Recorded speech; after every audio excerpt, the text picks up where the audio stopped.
Jordan Bianucci. Be joined here by Martin Kelly in just a bit, but we are getting ready for kickoff about a half hour from now, and until we do a little pregame ceremony, so we will throw it to our public address announcer. We come together to show our gratitude and respect for all those who serve us, not just those in the military, but also our police, fire, and others that serve us every day. Tonight's flag presentation, we are proud to honor America, all who have served this great country with the Major. The Major is 150 feet long, 78 feet wide, and is used to show patriotism, unity, and community pride when flown in canyons, at sporting events, parades, etc. The Major has flown every November in North Ogden's Coldwater Canyon. The Major Brent Taylor Foundation is having a new flag built to continue our legacy. Brent Taylor was a major in the Army National Guard, mayor of North Ogden, and father of 7 children when he was killed in action in Afghanistan, November 3rd, 2018, by an Afghan officer he was training. This was Brent's 4th deployment. The Major Brent Taylor Foundation honors all those who have served in the military, public service, police, fire, EMS, search and rescue, and their families with service, education, and flags. These organizations want to show respect and bring communities together through service. We strive to honor, train, and engage. This is done in many ways, from large flag displays to scholarships. We encourage service, and you can find more information on what Follow the Flag and the Major Brent Taylor Foundation are doing for our community and service families. We would love your support in our mission. MajorBrentTaylorFoundation.com. You can find it.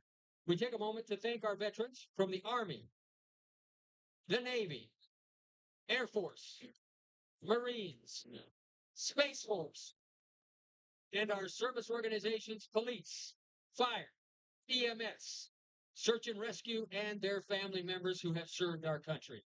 We are grateful for their dedication and service to our nation, state, and community. We also want to take a moment to reflect on what has happened in our state in the last month. We had 2 officers in Tremont and Garland area, the events at UVU, and we also remember the tragedy of 9/11.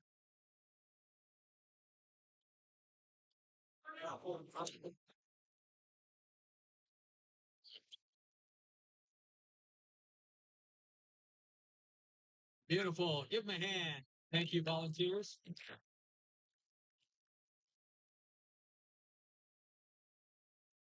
Now, along with our choir, hats off, gentlemen. National anthem, the greatest country in the world. Keep in mind those who have served and are still serving in the armed forces.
Your Royal Choir, Shannon Sobey, volunteers with the Major. As we prepare To enjoy tonight's football game, we want to remind everyone that respect, honor, and unity are what make our teams, communities, and countries better. With the leaders of our community, school, and state, we are united for a greater cause. We hope this display of unity and support inspires others to do the same. The Major Brent Taylor Foundation has been in our community for 7 years and would like to invite anyone who would like to serve and donate to our foundation. Please see our website, MajorBrentTaylor.com. Thank you. Volunteers for the Major Brent Taylor Foundation.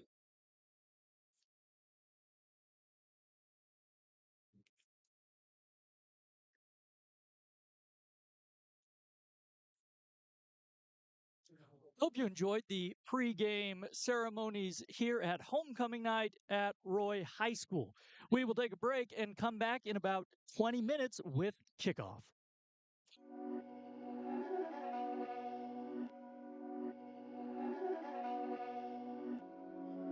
These my Dallas make it hurt.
These my Dallas make it hurt.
These my Dallas make it hurt.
my dance, make it hurt.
Please my dance, make it hurt.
Please my dance, make it hurt.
Please my dance, make it hurt.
by dance, make it hurt.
Piece by dance, make it hurt.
Piece by dance, make it hurt.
Alongside Martin Kelly. It is your high school game of the week on ESPN The Fan as Roy takes on Bonneville.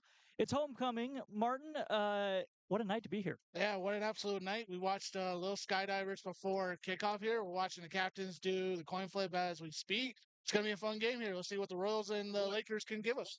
Both winless teams looking for that big W tonight.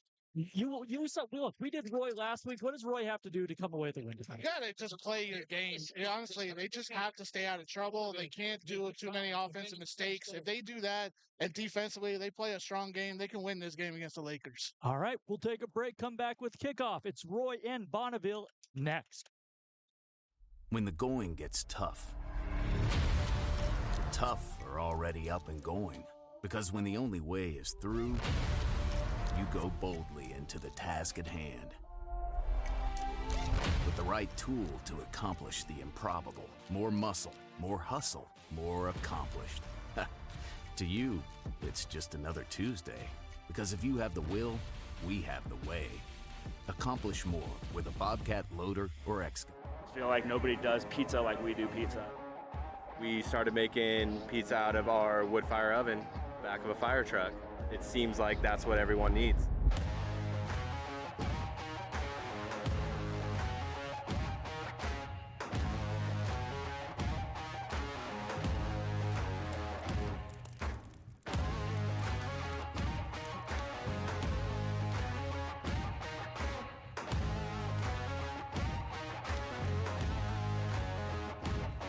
The second someone says, "What's for dessert?" come through with Cake in a Box. It's the perfect anytime, anywhere treat, made to share and easy to store. Grab it, slice it, serve it. Baskin-Robbins, seize the A. Yay! Digital advertising is like holding up a poster at a huge sports event in Utah County. Radio advertising is like being the stadium announcer at that event. Now, the stadium announcer tells everyone to look at your poster. That's exactly how radio and digital works together. We do both. Let 103.9 and 98.3 ESPN The Fan create a custom digital and radio advertising combo for your business. Get started now at espnthefan.com/contact. That's espnthefan.com/contact. Going golfing. Ooh. Off to golf. You're picking that up. Off to the range, honey. Bye. Whoa. Oh, that was close. Glad you got the backup camera installed. Yep. You don't need a new car to have new car technology. Let the Warehouse, Sound Warehouse, install it today.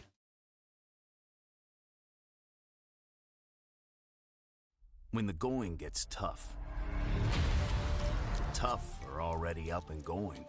Because when the only way is through, you go boldly into the task at hand. With the right tool to accomplish the improbable. More muscle, more hustle, more accomplished. To you, it's just another Tuesday. Because if you have the will, we have the way. Accomplish more with a Bobcat loader or excavator. Welcome back to Roy High School as the Royals will receive, to begin things, it is Roy and Bonneville, both 0-2 in Region 5 play, but this crowd is ready to go. And Martin, just this atmosphere, it's like these two teams are undefeated. Seriously, these two fan bases are not giving up on these teams. You got to give them credit for that. You know what? These two teams were in the playoffs last year. Roy was in the state title game last year in 5A. Bonneville was just short of those playoffs. They ended up in the quarterfinals. These two teams are just trying to find a way to win a game. Drayden Esplin is back to receive along with Cynic Harvey for Roy to kick it away. For the Lakers, it'll be Briggs Taylor. Watch out for Cynic Harvey. He's their number one special teamist. Esplin is one of their wide receivers and running backs. These two kids are fast. So here we go. Roy and Bonneville is underway as the kick is end over end and will be fielded at the 1 by Harvey. Bring it out to the 20, cut back to the 25, has some room up past the 30, 35, 40, will be knocked out of bounds just shy of the 45-yard line. No flag there. Could have been a late hit. No flag. So great field position for Roy. Great cut by Harvey. He caught it in the middle of the end zone there, right by the hash line. He decided to carry that. He cut back into the right-hand side of the field there, just carried it down the sideline. I like you and I agree. That should have been a flag. He was just dead right, kicked out of the sidelines right there on the white lines. Yeah, it was close. So here is the Roy offense. Rock Spirited, the 6'6" quarterback out there. They're going to go empty. Shotgun, 3 wide receivers to the right. They bring a man in motion. That's Esplin. Under pressure, he throws one up deep. Coming back for the ball. And he made the catch, but he was out of bounds. Good coverage there by Carden Duran. If there was only challenges in high school football, I think Roy wins that one. Great anticipation by Spirited. He knew the blitz was coming. He saw it coming up the middle of the field. He read it. He threw a little bit of a rainbow pass to Harvey, and Harvey just made a good play on it. Just couldn't keep the feet in bounds. So 2nd and 10, ball still at that Roy 43-yard line. You're going to see this all night from Roy. They like to play a set-type bunch with the shotgun field. They bring Esplin back in motion. He's behind the quarterback now. Pitch it to him left side. He's going to be taken down for a loss of maybe 2 on the play. Great coverage there by Bonneville. They did not hesitate at all on that little sweep play. They tried a little motion in the backfield. That didn't work at all. Esplin is a good, fast kid, but if you have 3 players in front of you, there's nowhere you can go.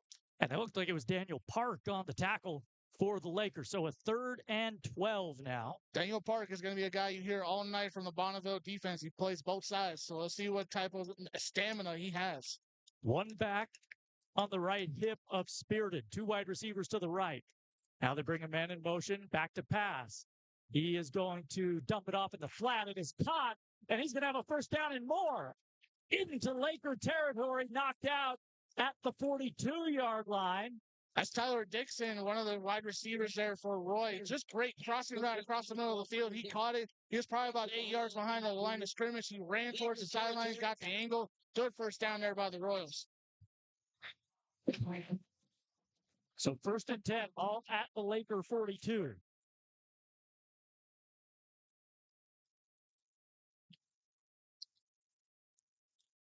Two wide receivers split to each side. Spearden takes the shotgun snap, looking to throw, dumps it off, has his man for a mid-sized gain. Quick throw there to Harvey on the sidelines there. Just really good read there by Spearden. He saw his man-to-man defense. He got it out quick. I think that was Gunnar Pearson, his first catch actually of the night. 38-yard line. So they're going to hustle to the line. It's 2nd and 6. Trips to the left. The Lakers show pressure.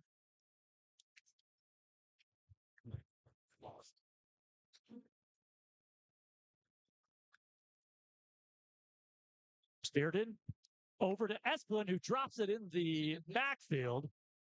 Now a late flag comes in. That's a ticky-tack. That is. Esplin was in the backfield. That defensive player, the whistle blew right after that whistle blew, he gave him a little shove. But if you're the Lakers there, that looks like a fumble possibly. That could have been a possibility right there, and that's why he jumped on him very at the end. But the referees are showing already inconsistency. You're not going to call an out-of-bounds personal foul on the kickoff, but you're going to call for one late on a hit here on a little screen pass that didn't go right. The referees got to get it together. So they'll move that ball deep into Bonneville territory, put it at the 23-yard line. Royals on the move. Look, last week, the Royals, in their first possession against Box Elder, took it down inside the 5, could not score, though. Yeah, they had all that momentum in the first part of the drive, and now they're doing the same thing here. Let's see what they can do. See if they can finish. Spearden takes the shotgun snap, back to pass, plenty of time. Looking over the middle, caught at the 15. That's Esplin, game tackled. And they're going to spot him right at that 15-yard line. It's going to be 2nd and about 3. They're keeping everything in front of Spearden. They're not going to challenge him to throw it on the outside. Everything's going to stay inside the middle of the field. He read it perfectly, saw cover 2 defense, didn't hesitate, threw it in the middle of the field. Just underway, under 10 minutes to play here in quarter number 1. No score between Roy and Bonneville on homecoming night here at Roy High School. Spearden in the gun, 2 wide receivers to the left. Howard to his left in the backfield. He takes the snap. Howard's going to take it, run to the right. He's going to be met, and he falls forward near the first down. We do have a flag behind the play. Howard's a tough runner. I watched him on tape. He reminds me so much of Cam Scatterbill. He's not going to take anything. He's going to keep trying to turn his legs. Let's see what the flag is. By number 26, Guy Jensen. Officials still chatting about this one. If you're the Lakers, you have to stay out of this type of scenarios. You can't have penalties on the open drive, kill your momentum, and keep you boxed in on your own side of the field. If this is against the Lakers. Holding. We're going to get offense. 10-yard penalty from the spot. Replay second down. So a hold on Roy, back him up 10. And that's big. Penalties anywhere on the field, Jordan, is a big thing. But inside the red zone area, it just makes the field a lot harder to play. So now 2nd and 12, ball at the 25-yard line. Spearden shotgun, 2 wide receivers to his left. Howard in the backfield. He's going to fake it to Howard, throw it on a little slant route, caught by Pearson for maybe a gain of 3. Complete to number 6. Give him 4 at the 21, brings up a 3rd and long. Yeah, quick slant there, just to get themselves a better field position and see what they can do on this 3rd down. A 3rd down and about medium and plus. 3rd down here. 7 yards to go. Yeah, they'll mark a 3rd and 7, they'll say. And we'll see, maybe this is 4-down territory for Roy at their own 21, or excuse me, at the Lakers' 21-yard line. Now under center is Spearden. Brings a man in motion. That's Esplin. Now fakes it to Howard. Back to pass. Looking end zone. Has Esplin. Touchdown, Royals! Nice play there. Play action there with Spearden. He rolls to his left there. He found Esplin in the corner of the end zone. Beautiful play, beautiful throw. So they do finish on this game-opening drive. The Royals with a 6-0 lead. And that's what you want to do, Jordan. On your first drive, no hesitation whatsoever. Drive down the field, stick it down the defense's throat, make them make the mistakes. They got back after that holding penalty. They threw the touchdown here on a play action. On 3rd down, beautiful play selection there. Nice job by the Royals. Bo Williams to kick the PAT. It is up. It is good.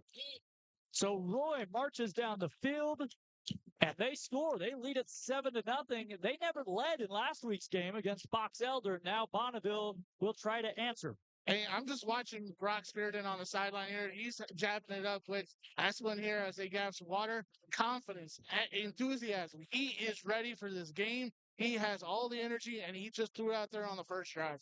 That touchdown brought to you by our friends at Baskin-Robbins. Football season is here, and the Utah ESPN Radio Network is getting you ready with 31 days of football presented by Baskin-Robbins. Tune in daily for the best coverage of the NFL, college, and, of course, high school football. It's the 31 days of football presented by Baskin-Robbins on your home for football, ESPN The Fan.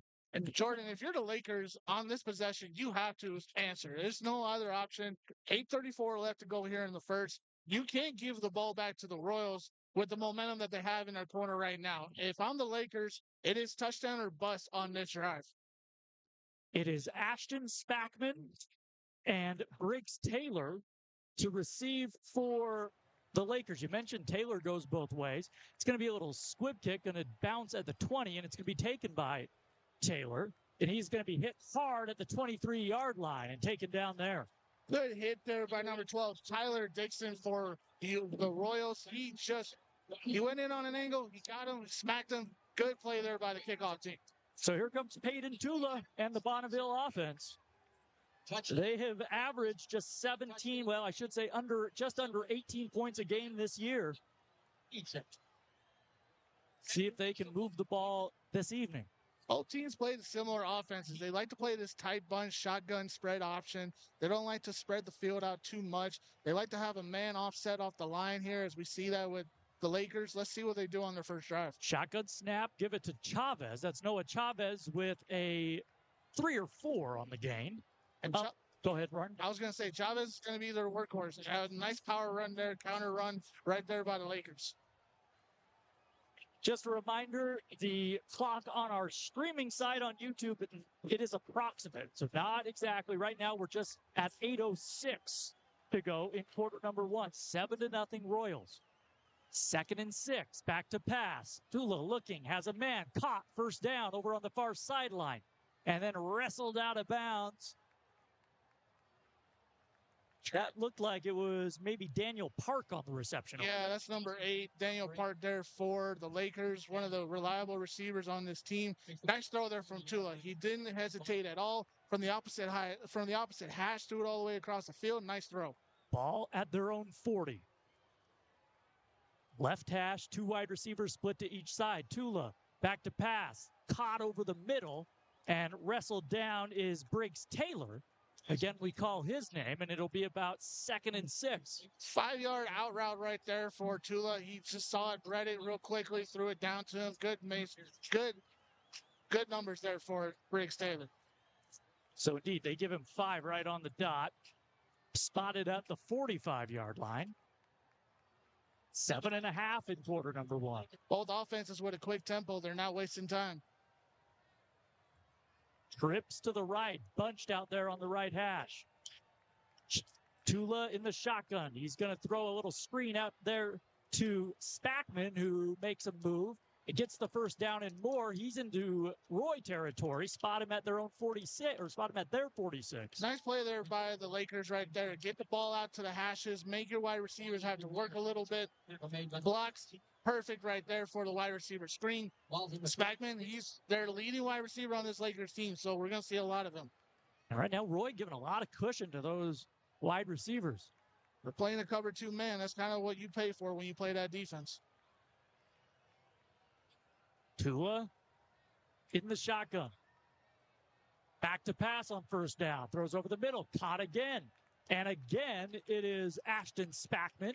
And he'll have about 8 on first down. 80% of the time, Spackman plays inside the lines. He is their slot receiver. Here's the guy that they go to on short passes. And right there, we saw it again. Little short comeback route towards the quarterback. He read it perfectly. Tula got it off to him. Nice game. 2nd and 2. Ball spotted at the 38 of the Royals. And right away, Bonneville, as you mentioned, they're in a groove. Yeah, both offenses not wasting time here. 3 wide receivers split to the right side. Now a pitch, but we're going to have flags, and the play will be blown dead. I think we have ourselves a false start here. Yeah, the Lakers jumped a little early on that one.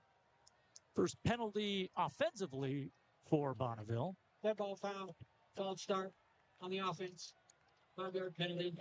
Still 2nd down. Yeah, your left guard and left tackle can't leave early there. You got to have them on the same synchronization of the center there. Just a bit second there. They were just off. Tonight's game. Judge, so moving back to the 43. Daniel Warren. 2nd and 7. Kirk Beasley. Umpire Ken Larson. Chavez with 2 wide receivers to the right, 2 to the left. Takes the snap. Back to pass. Or Tula, I should say. Dumps it off. Caught at the 40. Working his way past the sticks for a first down is Spackman, where he's knocked out of bounds. Yeah, that's Briggs Taylor out there, number 14. Again, plays the outside numbers there. Plays the out route right there. Gave Tula a good read there. And just keep playing the similar plays. They just played that about 3 plays ago there on the 2nd down play to get a first down. Now they'll huddle. 1st and 10. Ball at the 34. Trailing 7-0. Bonneville on the move. 3 wide receivers to the right this time. Chavez to Tula's left. They're going to give it to him. Instead, it was a read option. Tula kept it, but this one blown dead. And couldn't see where the flag, if there was one, thrown. Could have been encroachment. Could have been lining offside somewhere. Dead ball foul. Offsides. Knee pack. So, yeah, looks like they just lined up offsides. Move that ball to the 29-yard line now. Like I said with Roy on their offensive side of the drive, you can't have any penalties in the red zone area. The defense is the same. You can't have any penalties down here in the red zone area close to it. You're just going to give the offense better opportunities and better options of plays that they can run that they will score on. They cut that 10.5, 1st and 5. Shotgun snap. Give it to Chavez up the middle, where he's met right away by that defensive front and does not get much there. Nice pressure there by the Royals defensive line. They weren't going to let anything inside there. Ainge Avui, who's also a running back and tight end for this Royals defense and offense, came in there, linebacker, outside linebacker, hit and got a good read. Second and 5, 5:20 to play here in quarter number 1. Roy 7, Bonneville nothing. This is Bonneville's first offensive possession of the game. 3 wide receivers split to the right. Ball on the left hash. Back to pass. Tula steps up, looking. He's going to look end zone, and he sails one over Spackman, his intended receiver, but we have a penalty flag down in the secondary. Yeah, like I just said, you can't have penalties down here close towards the red zone. We might have a pass interference against the Royals. Double coverage way down there. And we'll get our call from our official.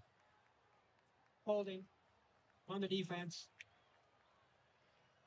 10-yard penalty from the previous spot. So a hold on Roy, move it up to the 19-yard line. It's not a pass interference, but a holding is just as bad. You can't have those type of scenarios, especially when you're running a corner route towards the corner of the pylon. You got to stay clean if you're covering them. 1st and 10, Bonneville. Back to pass. Tula looking under pressure, throws over the middle. Wanted Spackman. It's incomplete. He gets hit high and hard, and another penalty flag is thrown. Yes, I just praised Ainge Ahui for that one there, as he maybe got called for this penalty here, but still, the Royals defense committing 3 penalties, not a good sign at all. And we'll see. This may be a personal foul. It was close to the helmet. Unnecessary roughness on the defense. Half the distance to the goal. Yeah, high hit. So half the distance to the goal. And an automatic first down. So 1st and goal. Bonneville, ball at the 9. The Lakers just gained 20 yards without actually making a reception or having a positive run. That's what you do when you're the Lakers offense. You have to make the Royals defense commit turnovers and penalties, and they've done that with 3 possessions. Had a couple late hits in this game now. Unnecessary roughness on homecoming night. The it is flowing out there. This is what happens when you play region football. You get those rivalries, you get that excitement, you get all the just energy you have for kickoff, and sometimes it just overflows on the field. And look, we talked about it in the open. Both these teams are 0-5. They badly want to win. So 1st and goal at the 9-yard line. Bonneville trailing 7-0. Tula. And I'd say Tula, Jacob Smith, the backup quarterback in there now. The lefty's going to run inside the 5. He gets hit hard at the 3 and taken down. Yeah, nice solid hit there by the Royals defense, but nice job there by the backup quarterback for the Lakers, Jacob. He made the right decision. He tucked it, he ran, and got some positive yards. Ball carrier. Peyton Tula back into the game now. 1st and goal, Bonneville. Going to be 2nd and goal from the 4. We're saying 1st and goal. I'm not sure what we missed there. 1st and goal now at the 4-yard line, 3-yard line. Tula gives it to Chavez, breaks it outside. He's into the end zone. Touchdown, Bonneville. Easy run there for Noah Chavez there. A good counter trap run right there by the Lakers. Easy, simple run in. Touchdown there for the Lakers. And Bonneville answers right back. They score on their first possession of the game. And we'll try to tie it up here with an extra point. Like I said before their possession started, Jordan, they had to answer after the Royals went down and scored on their first possession there. Both teams coming out swinging on their first drives, not holding anything back. Let's see what the Royals can do in a response. Mathis will Coxon to kick the extra point, and now we have penalty flags again. And I think Roy may have jumped off sides. 4 penalties on the opening drive. It's not a good start. Not good, jumping off sides on an extra point. And we'll see if this changes the calculus for Taylor Walkenhorst, the head coach over there on the Bonneville sideline, if he decides to go for 2. Ball foul, offsides on the defense. Replay to try. And it looks like they're keeping the kicking team out there. Boy, that's tempting. I mean, that ball's at the 1-yard line. That is very tempting. You're right about that one. Will Coxon, though, lines it up, left-footed kicker. And he kicks it through.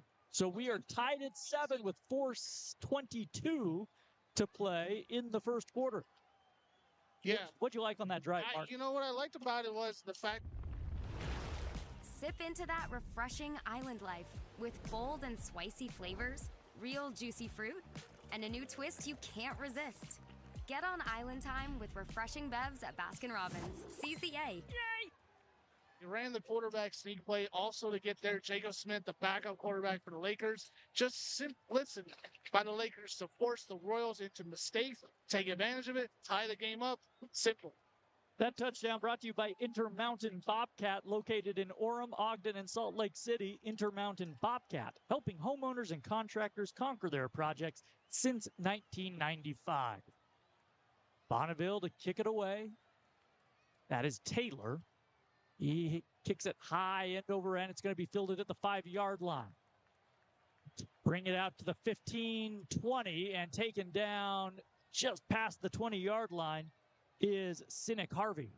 And not good coverage by his kickoff return team at all. They allowed like 6 or 7 guys to get to him before you had a real chance to make any cut moves there, to make an anticipation move there. The Royals have to do better on that kickoff return coverage. So they'll put it at the 21.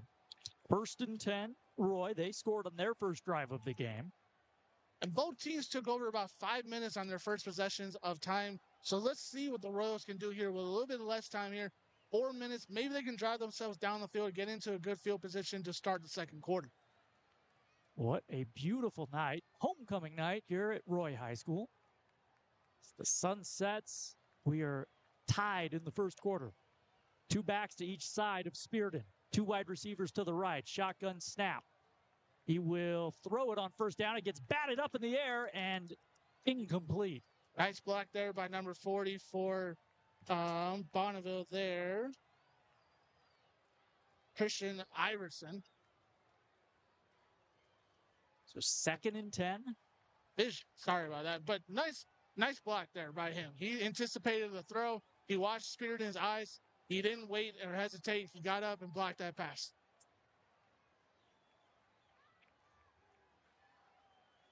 Now in the pistol, Spearden with a back behind him. Takes the snap, gives it to him. That's Howard. Howard has some running room. He gets into the second level and more. To the 45, 50, 45, 40, and taken down near the 36-yard line of Bonneville. What a strong kid right there. Just a simple little power run there up the middle there. Nothing. Absolutely a beautiful run there by Howard. Just so strong there. Kept moving. Made a cut move twice in the middle of the field there to get on the other side of the field. Now in Lakers territory. Howie Howard had an excellent game last week. Doing it again tonight. Sideline warning on Bonneville. Now Bonneville given a sideline warning. So ball at the 42. You usually expect that from the team getting excited, not the team getting upset. Check that ball at the 37-yard line. 1st and 10, Royals. They peer over at that sideline, getting the play call. See what the Royals do after a very explosive play here. Let's see if they take a shot at the end zone or something in the middle of the field. 2 wide receivers split to the right. Spearden in the pistol again. Takes the snap, a pitch to the left. Cut it upfield to the 35-30. He's going to get knocked and flipped over out of bounds. That was Moresby Tuitasoa. So he'll take it down all the way. Let's see where they spot him. He flipped for about a second there in the air too there, but still a sweep play to the left there. They flipped the offensive line a little bit to get the right numbers on the right side there. Again, the Royals going with some anticipational offense here, tempo. They're not wasting time. And Bonneville, with the ball spotted at the 25, will take their first time out of the half, just to maybe give their guys a blow out there after 2 big runs from this Roy offense. And that's the thing about these 2 defenses. When I was studying these 2 teams, Jordan, both teams have given up over 150 points in the season. And these 2 teams have given up more than 300 total yards to opponents. So these 2 defenses struggle to stop people. Yeah, they'll talk about it. The Royals, led by head coach Chris Solomona, played defensive line at Oregon, was with the Miami Dolphins back in 2005, 28-14. McMahon. He's named the Roy head coach just 3 years ago. Jim's brother-in-law Bruce. Lost a lot of talent in the offseason. This team made it all the way to the 5A state title game, just short of the ultimate goal of winning it. You see on the streaming side, our game time weather, 76 degrees, a 6-mile-per-hour wind. Really blowing north to south, it looks like, at the moment. Not much there. This is one of the few fields we've seen it goes east to west. That's a good point. Now shotgun snap coming to Spirited. 1st and 10, ball at the 25. Back to pass, plenty of time. Now flush to his left, throws over the middle. It is caught near the 11-yard line. That is Riker Cordero, and he's going to have himself a first down. There's another wide receiver there for the Royals. That's one of their consistent top-level wide receivers there. Riker Cordero plays both sides of the ball. But nice, simple play there by him. Spirited ran outside the pocket there, rolled to his left there, bought himself some time from the pressure, made a quick throw there, and Cordero just made a good reception. This is where Bonneville, the defense, will try to stiffen ball at the 11-yard line. So the Roy offense can still get a first down, but this Bonneville defense has struggled this year. They have given up 46 points a game. Back to pass and knocked down after the play fake. The attempted pass from Spirited. Batted at the line. And again, that's Christian Ivinson who comes up with the bat down there. He had a one on the earlier side of this field here. Under 3 minutes to go here on the clock, and the Royals have not wasted time at all.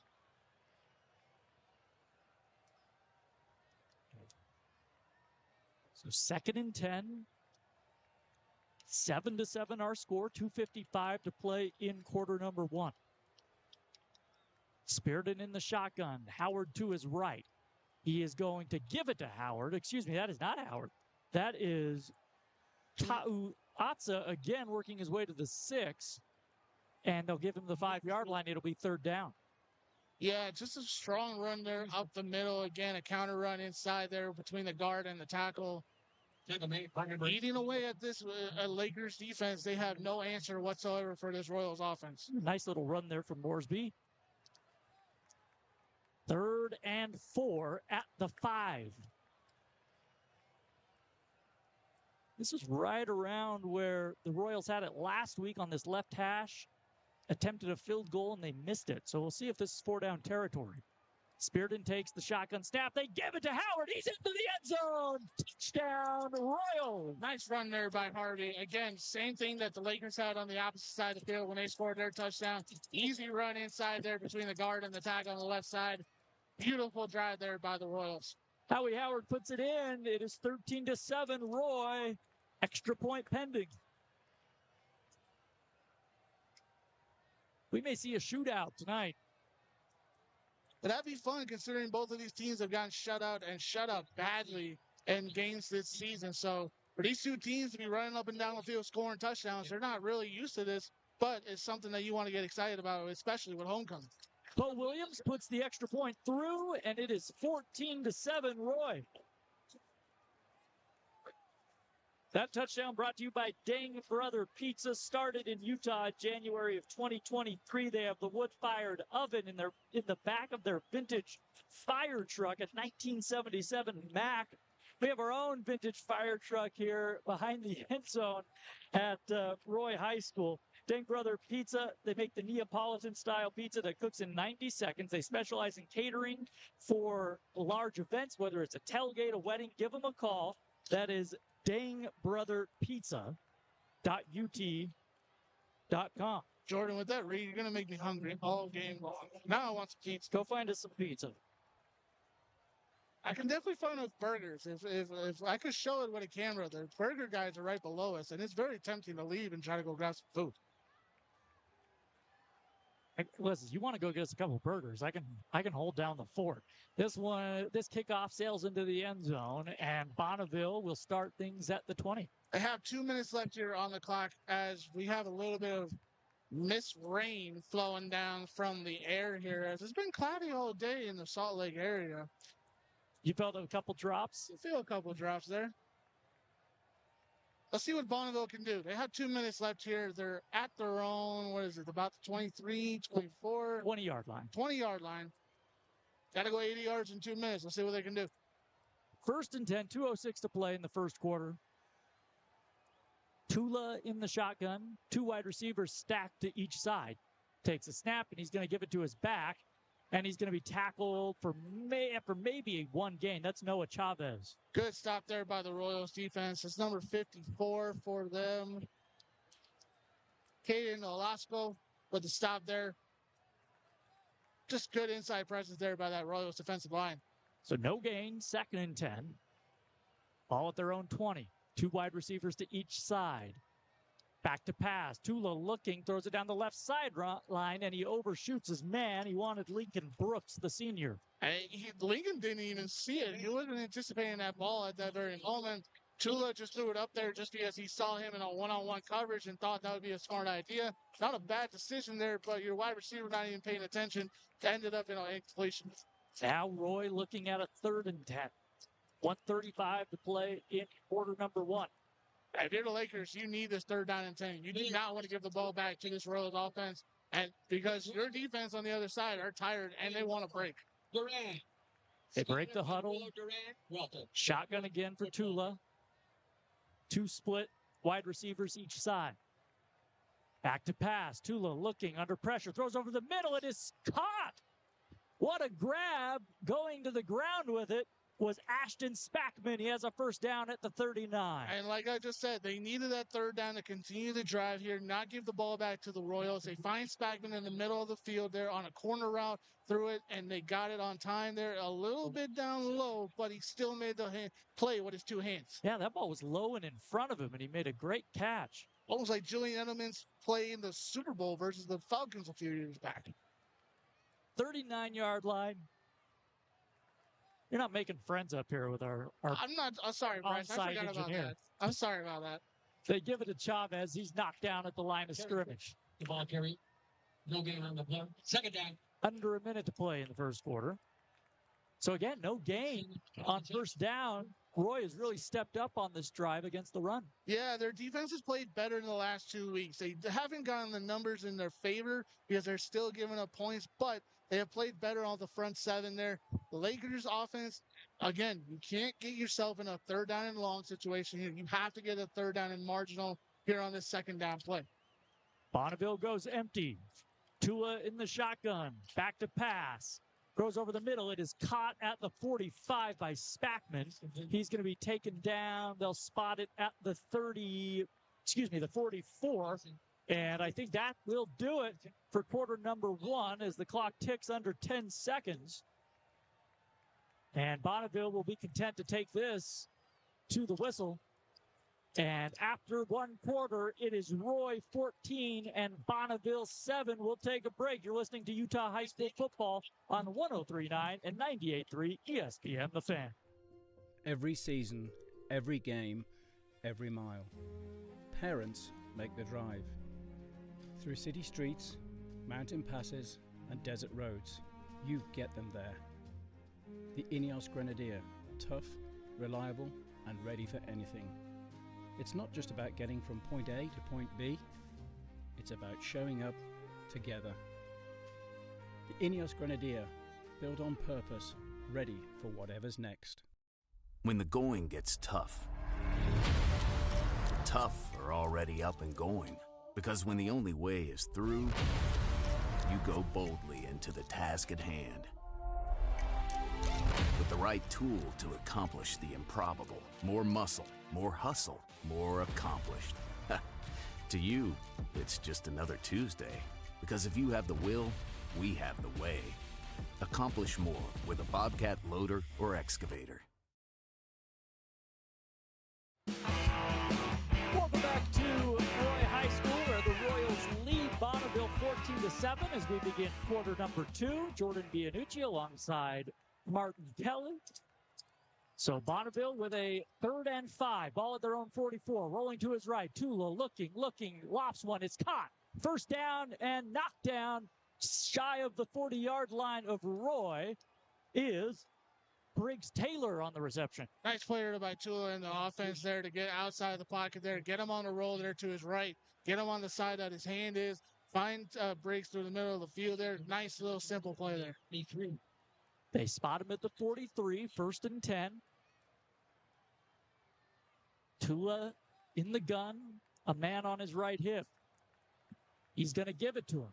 That's Chavez, breaks it out to the right, and he's going to have a first down and a couple more. Another big run from Chavez. He's down at the 32. Nice run there by Chavez there. He made a cut to his little right-hand side there to get himself some more room, some more energy. He fell forward there to get the first down there to keep the Lakers drive alive. So 1st and 10. The Lakers huddle up.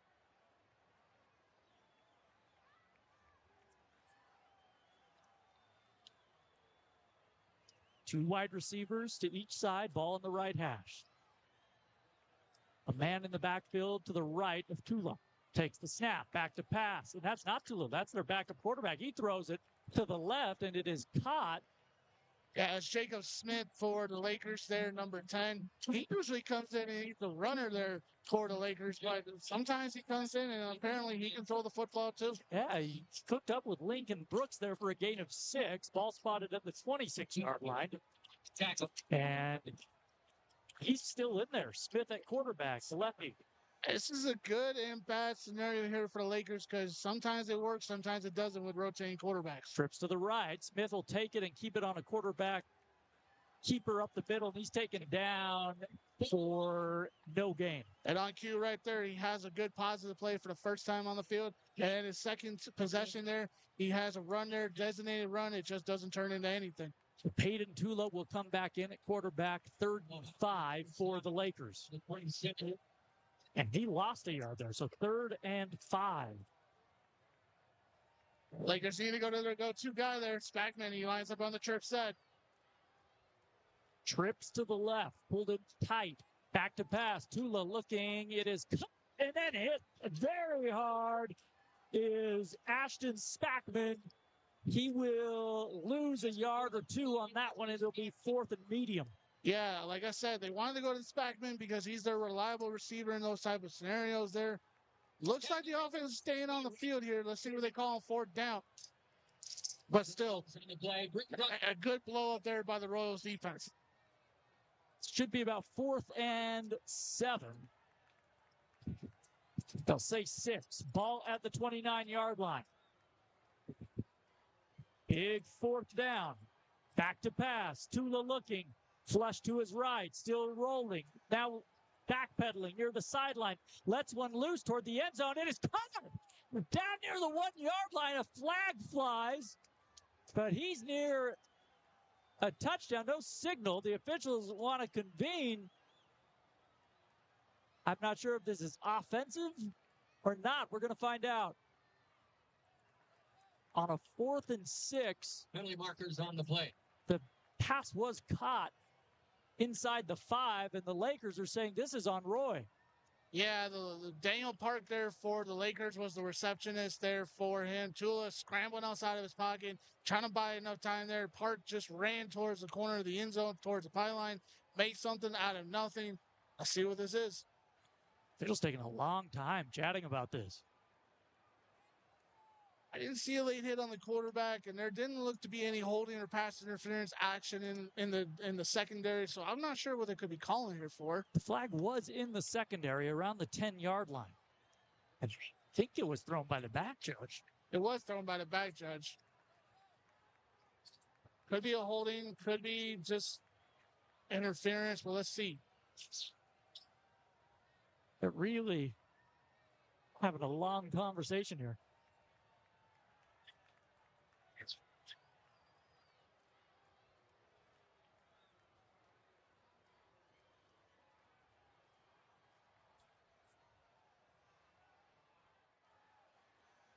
All right, we're going to get our call here. Could have got my taxes done at that time. Holding on the defense. So it's a hold.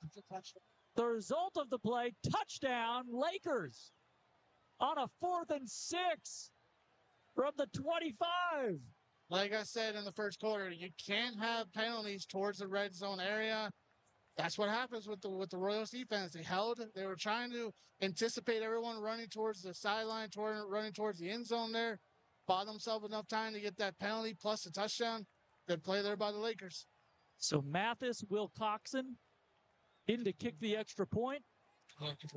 And now whistles fly as he knocks it through, but we're going to have an offsides again on Roy. This is the second time they've been offsides on a PAT.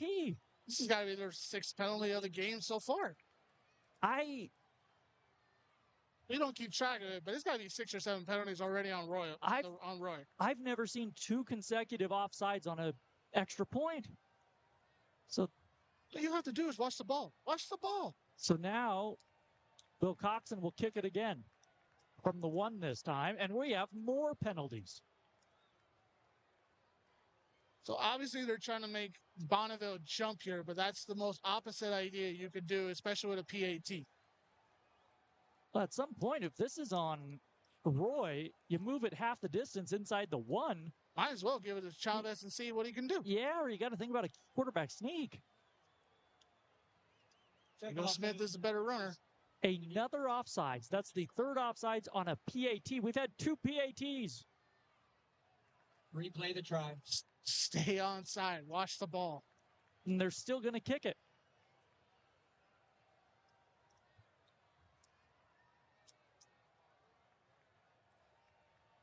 And now another flag flies. This is a farce.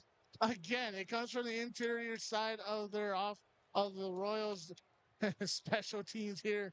And I'm not sure if this is like just coaching saying it or the players deciding this, but no flag. They're going to say Bonneville took a timeout, it looks like, prior to the penalty. So Bonneville now takes a timeout before the PAT. They still jumped off sides. I saw 2 players. That's baffling. I've never seen that.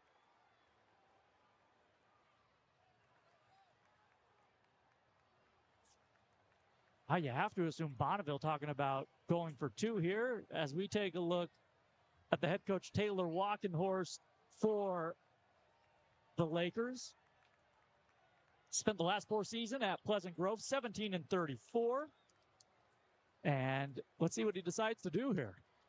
And he is sending in, I believe, the offense. And he's sending in his backup quarterback who can run, Jacob Smith. And the ball's inside the 1. They're still going to go with a shotgun snap here. 2 men in the backfield. 2-point. All right, a 2-point conversion attempt here. Now he'll go under center. Smith under center. A little tush-push plays into the end zone. And that penalty ends up costing Roy a tie game. Do we have more flags, Martin? I can't believe it. I cannot believe it. From the backfield. Sideline warning on the Royals. Probably on the coaches yelling at their players to get onside. So a sideline warning on Roy. The attempt, we'll see if it's good. They keep the score, but no explanation yet. I mean, you're getting a sense these 2 teams 0-5. Penalties have been a problem. This is the 6th play just to run a PAT or a 2-point conversion. The 6th play. No time has come off the clock. Now I don't understand. Now they're moving it back to the 5-yard line. So I thought they said it was on Roy. They said it was on Roy. Correction.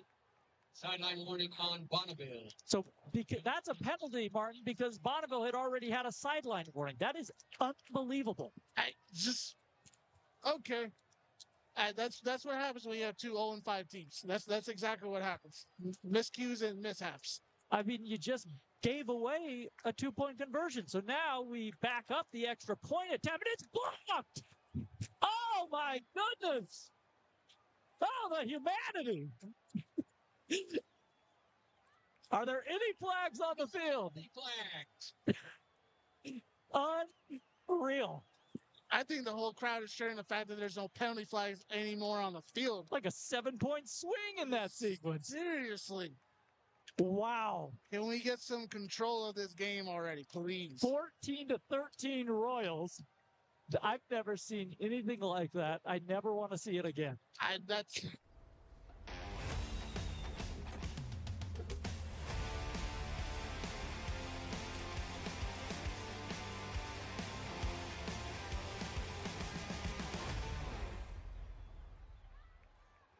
Comical. Shout out to you, Coach Antonelli.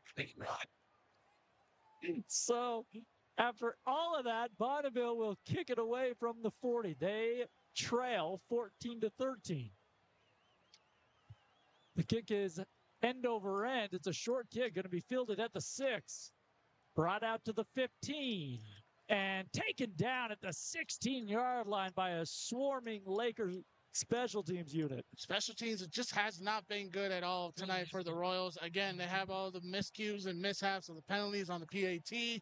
And again, they just have not been able to block at all this Lakers kickoff team whatsoever. Again, a return that just gets stuck inside the 20-yard line. The 17, correction. So they the 18-yard line. spotted at the 18, 1st and 10 Royals.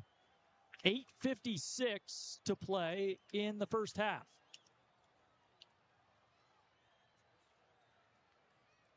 Oh, Spearden is not out there. It looks like they go Wildcat with Gunnar Pearson in the backfield.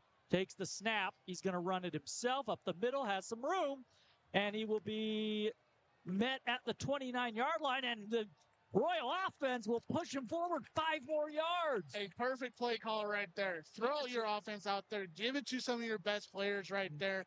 Make them have to hesitate. The fact that your quarterback's not out there. What is going on here? And again, they're running the Wildcat here. So, and Spearden looks to be okay. He's on the sideline, has his helmet on.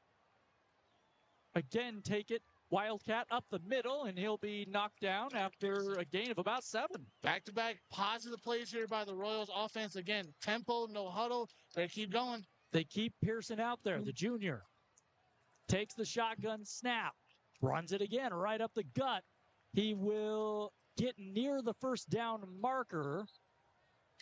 And he should have that first down at the 45. This would be where I would call in my starting quarterback back in here. You've already run 3 Wildcat plays. You have no the sense of urgency is dying a little bit on the drive here. Interesting decision. It's working by offensive coordinator Connor McGuire.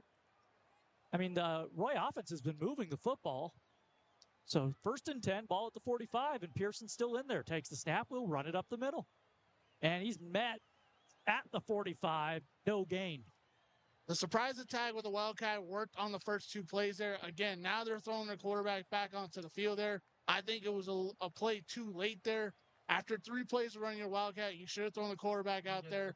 But nonetheless here, let's see what they do on 2nd down and 10. And he may have lost a yard there. 2nd down and 11, they're saying. Ball at the 44. In order for the element of surprise to work, you have to get the defense off there. They worked on it the first 2 plays there, but 3 and 4 with the Wildcat just didn't work. Shotgun snap coming to Spearden. Brings a man in motion. That is Esplin. And now, ball on the ground. He got it. Did he get it back? All right. He got it. So, low snap there by the center between him and Spearden.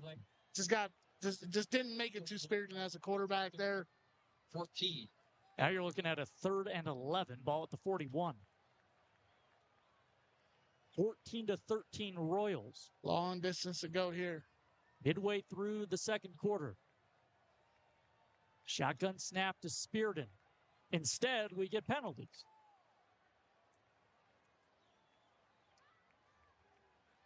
And we got a false start. False start.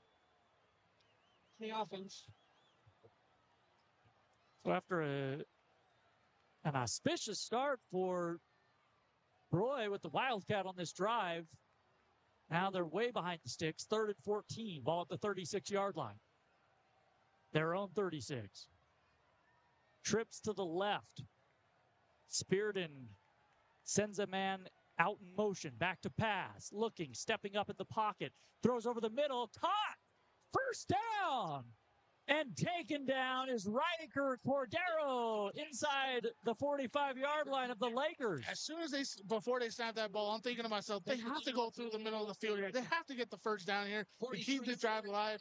They made that play. Ryker limping off the field here a little bit, but still, tough play there. Corner crossing route across the middle of the field. Great anticipation by Spearden to step up in the pocket. Don't take the sack. Throw it. Get the completion. Get the 1st down. Bonneville can't get off the field on 3rd and 14. So 1st and 10 here. Pitch it to the right to Howard. He has the 41. Cuts back inside the 35. And he will rumble down to the 30, but a flag behind the play. Nice. Go ahead. No, I was going to ask you, have we kept track of how many penalty flags there have been in this game? Because that may be interesting come the fourth quarter. I'm already saying it. Roy's got already 10, 11 penalties on the night here. I think the Bonneville's got probably 4 or 5 against them already.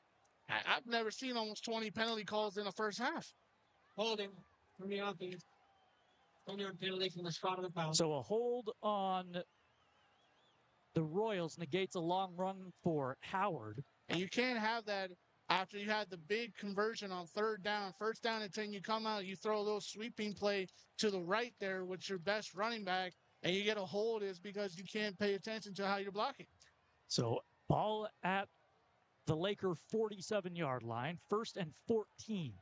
Spot foul, 10 yards from the spot. 5:25 to play here in the first quarter. Now the pistol formation. They fake it to Howard. Keeping it is Spearden. He will be tackled near the 42-yard line after a gain of about 5. Yeah, and you know, the quarterback runs are always a nice option there, Jordan, but when you're 6'6", 200, even at the height of Spearden, taking those hits from the big guys of the defensive line can be a little scary. So 2nd and 10 now. Shotgun snap. Spearden claps his hands, and jumping off sides, it looked like, was Bonneville. Another penalty. We'll see if it indeed is offsides. Good ball foul. Offsides on the defense. Still 2nd down. So a 5-yard penalty. Move that to the 37. Ball takes. Film watch on Monday is going to be incredibly egregious. Take a look at the out-of-town scoreboard on your bottom line on the streaming side. Clearfield and Westfield tied at 7 in Region 5. Meanwhile, Fremont with a 14-0 lead over Northridge. Both those games in the second quarter. Spearden in the gun, brings a man in motion near side. Back to pass under pressure. Rolls to his right, directing traffic, fakes. Now going to run for it. He gets caught from behind and taken down by Kai Jensen. Yeah, Spearden was rolling to his right. He had someone try to go run towards the end zone there. He wanted to make the big bomb throw there. Just couldn't get it off there in time. And just took a bad play there. You can't take those type of sacks there on, especially a third down play. Ball is spotted at the 38. It is 3rd and 6. 2 wide receivers split to each side. Spearden claps his hands, and unbelievable.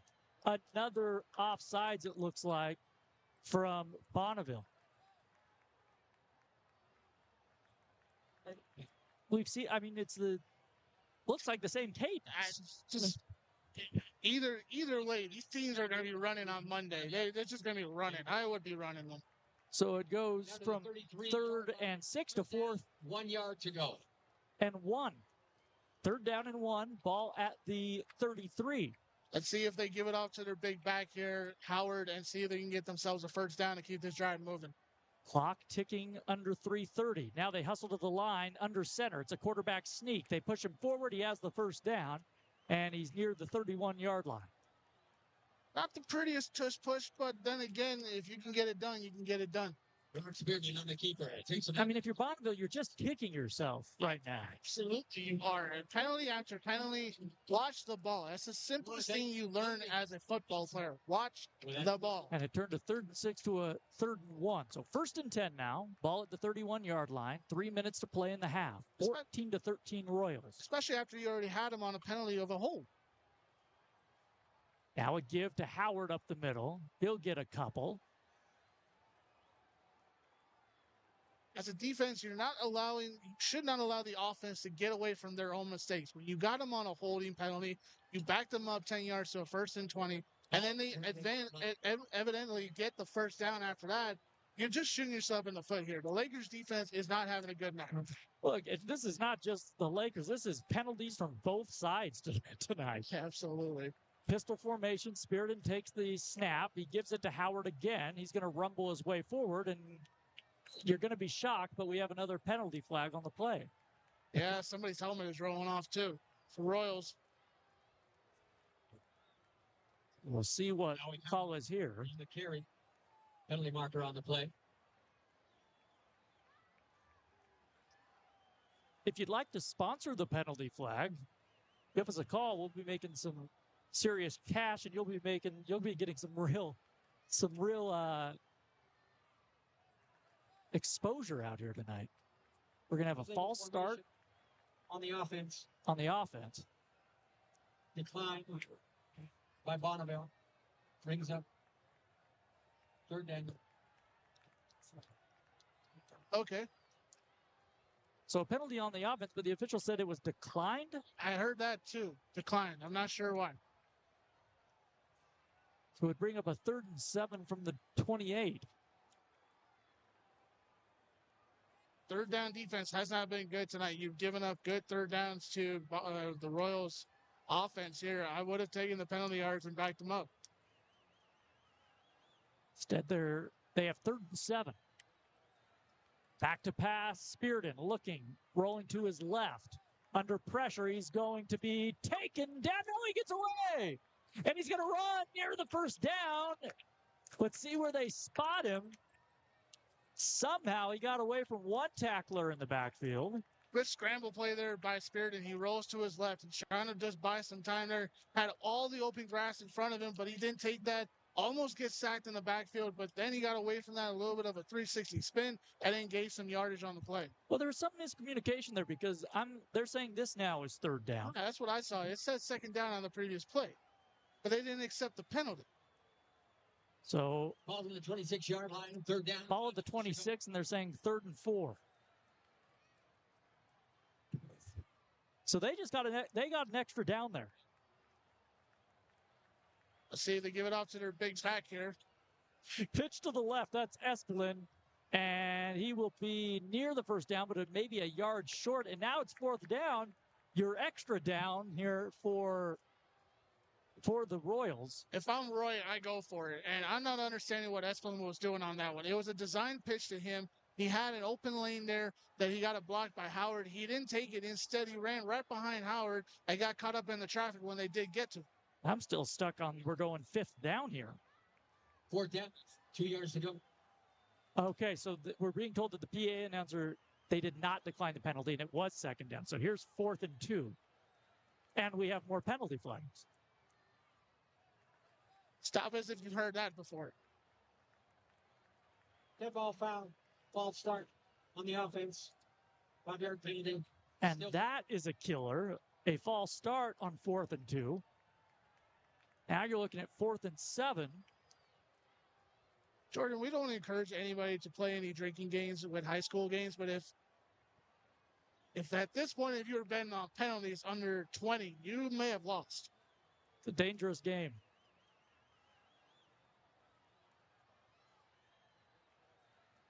So ball at the 28. And now we're just standing around. A stoppage. A completely different quarter here, Jordan. The first quarter was up and down the field. Everybody scoring, everybody moving. It took less than an hour to get through. And this one is almost past an hour just to get done. So Roy takes their first timeout, I believe their first, indeed, of the first half. So on a 4th and, should be about 7. With 1:27 left, they're going to chat about this. Gives us a chance to remind you that Utah High School football is brought to you by the Utah Trucking Association, as well as Bryson Bianucci. A lot to talk about this one on Monday morning, 7 to 10 a.m. on 103.9 and 98.3 ESPN The Fan. Myself and Bryce Larson will be chatting about this and the rest of the high school football action, as well as Utah, Texas Tech, BYU, East Carolina, and all the NFL Week 3 action. Similar in Weber County. I wonder who Weber plays tomorrow, too. That's a good question. Get our crack research team on that. Now, a field goal team is out there. They're going to try the 45-yard field goal. Ball on the left hash. That is Bo Williams. So the 45-yarder, snap is good, hold is down, the kick is up, it is good. He hit it. A 45-yard field goal for Bo Williams. He knocks it through. It's 17-13 Royals. Impressive by a high school kicker. Most kickers can't make it past 20 yards, let alone 45 yards. So very impressive by Bo Williams on homecoming night. And after all of that, Roy gets 3 points. Minute 21 to play in the half. They lead by 4. And to answer that question, they play Butler tomorrow. Weber State. Weber State, are they at home in Ogden or on the road? I think that was a home game. So we'll have Weber State, Butler. Number 7 o'clock kickoff tomorrow night. Number 16, Zach Bowers. As we have a moment here, a good slate of games tomorrow for the college set. You mentioned Utah, Texas Tech, BYU, East Carolina, Weber State, Butler. A nice good slate of games tomorrow. Also, we'll remind you to stick around at halftime. We'll send it back to our Salt Lake City studio. Zach Robinson will get you all the out-of-town scoreboard, or all the out-of-town scores, I should say, in the state of Utah on a Friday night.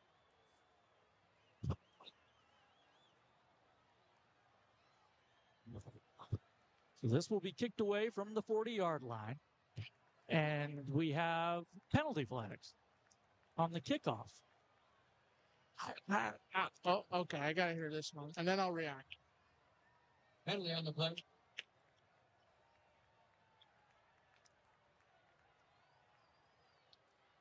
It's going to be on Roy. They're going to move this one back, maybe just an offsides. How do you jump false start on a kickoff? No. Offside on the kickoff. 5-yard penalty. So they'll kick it from the 35.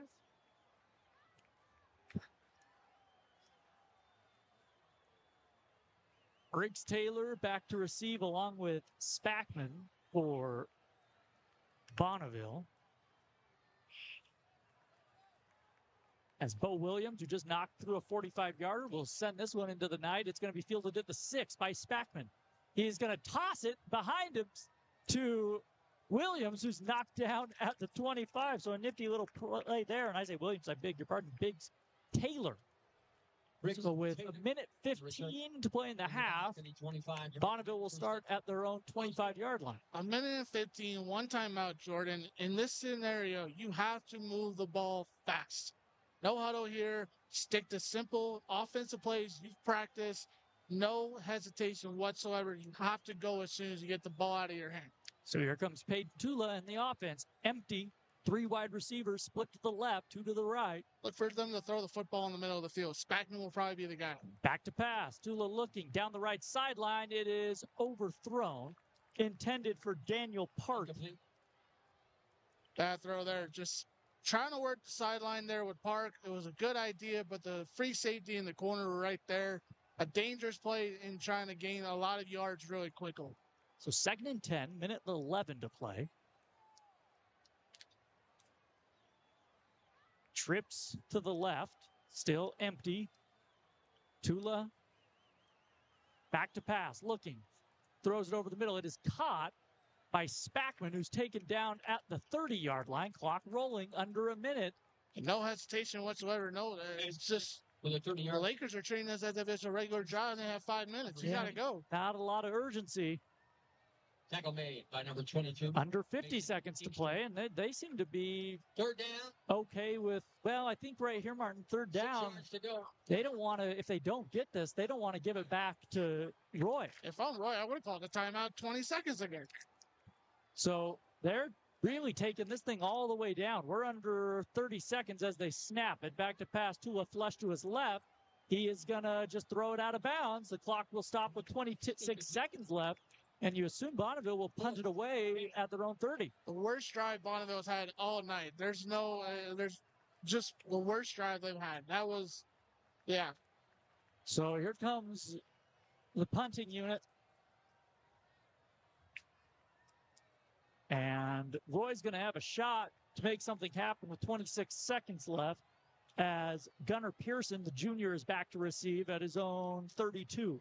Make that the 37. Let's see where this ball lands. They were able to get down the field to kick a 45-yard field goal. If this goes Roy's way, they might be able to get another shot at that. Daniel Park will punt it away. He has it, and he fumbles it. Ball on the ground. He tries to pick it up. The ball's still loose.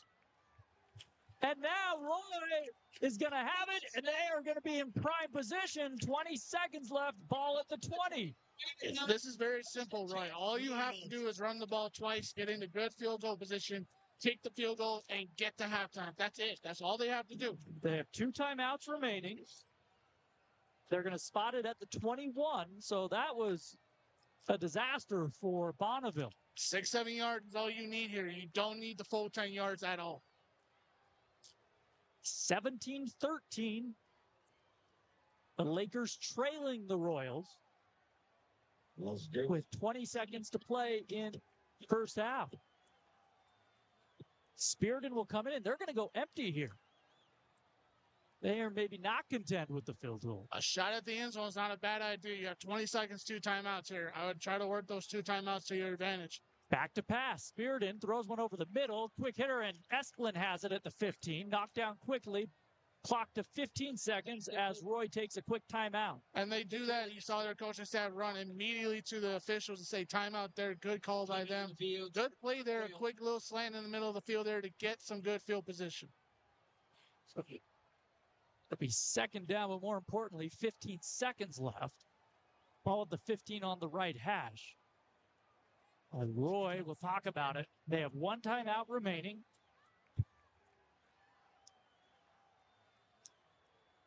But all this came about after Bonneville fumbled the punt or fumbled the snap on the punt attempt. If I'm Roy, what you do here is, if you take a shot, you take a shot here. This is your shot play, okay?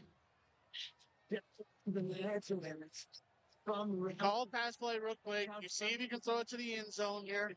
You run off some time here. You have 15.6 seconds left, okay? Run that play. If you don't get it, have 6 or 7 seconds left, kick the field goal, get out of here with a kickoff and give it back to Bonneville with nothing left. Trips to the left. 1 man in the backfield.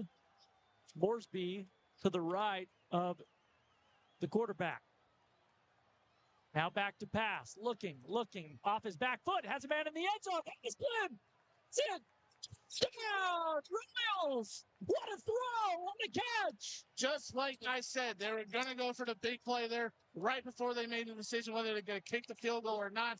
Beautiful corner route right there to the pylon right there. Spearden bought himself enough time. He saw the blitz coming. He threw it off his back foot. Strong arm, poise. Nice play there by the Royals. They score with 8 seconds on the clock. What a throw from Spearden. You said it, Martin. On his back foot. Threw it from the right hash nearly to that left corner. The extra point attempt coming. High snap. The hold's down. The kick is through. Wow. Roy with a big touchdown. They cash in on the fumble. And this whole momentum swing, Jordan, started after Bonneville failed on that 2-point conversion. Ever since then, the Royals have taken back the momentum into their corner and have not let the foot off the gas. They have scored 10 points in 2 minutes. That is impressive. That is simplicity. That is what you do to an opponent. 24-13 our score. Roy leading, and they will receive the second half, or excuse me, the Bonneville will receive the second half kickoff. Wow, what a turn of events on a beautiful night in Roy. Absolutely packed house on homecoming. They have the temporary bleachers set up behind the field goal post on that west side. Those are packed. There's definitely not an open seat below us here, especially in the home section. Quite a night. We're quite a crowd. Thank you. All right, it's pizza. And this is what you want to do on homecoming night. You want to give the home fans a reason to cheer, a reason to get excited. Don't let them phone watch. Williams will squib the kickoff. It's going to be fielded at the 16-yard line by Bonneville. That's Spackman running across the field to the 25 and take it down shy of the 30 as the clock stops with 1 second to play. So we'll see if the Lakers just take a knee and send this thing to halftime. Another reminder, stick with us. We'll send it back to our downtown Salt Lake City studios where Zach Robinson will get you caught up on all the scores around the state. A wild one here at Roy. The Wasatch Peaks Gatling gun coming. Boy, what a swing, Jordan. I can't get over that. Again, this all started after we had those 7 plays on a PAT and a 2-point conversion. Bonneville fails to get it because they have a sideline warning, which results in a 5-yard penalty. And ever since then, the Royals have taken momentum back into their corner. Well done by the Royals. And now Roy will take a timeout, their final of the half. Okay. With 1 second left, they saw Tula was set up in shotgun and maybe just want to remind the defense to keep it in front of you. Let's see how strong Tula's arm is, because I'm betting he does not have a Patrick Mahomes 80-yard throw in him. Timeout. That could be wrong. Who knows? Tonight, anything could happen. Especially with the penalties. You're absolutely right about that. The ball is at the 28 of the Lakers, who will receive the second half kickoff. Well, Martin, who do you have for homecoming king and queen at the half? I don't particularly know, but it's close. It's going to be a close call. Yeah. And now a knee taken by the Lakers, and that sends us to the half. So Roy leads Bonneville 24-13. We will send it to our halftime show right here on 103.9 and 98.3 ESPN The Fan. The Army National Guard. Also, Snow Call.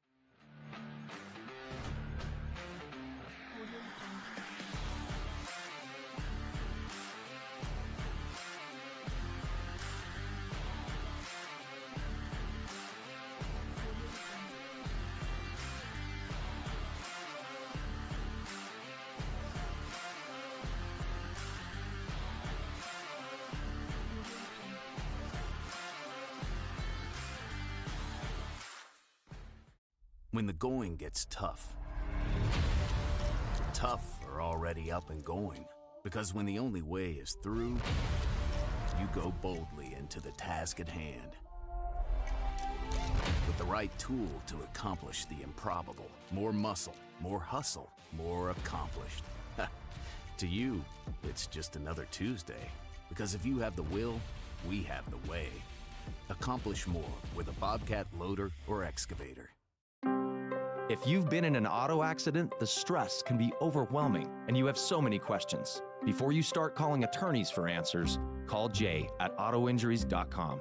They're your single point of contact. Jay and his team will evaluate your medical needs, coordinate vehicle repairs and rental vehicle, and if necessary, connect you with a pre-vetted top Utah attorney. Autoinjuries.com will save you time, stress, and get your life back on track. Autoinjuries.com. The second someone says, "What's for dessert?" Come through with Cake in a Box. It's the perfect anytime, anywhere treat made to share and easy to store. Grab it, slice it, serve it. Baskin-Robbins, seize the A. Yay!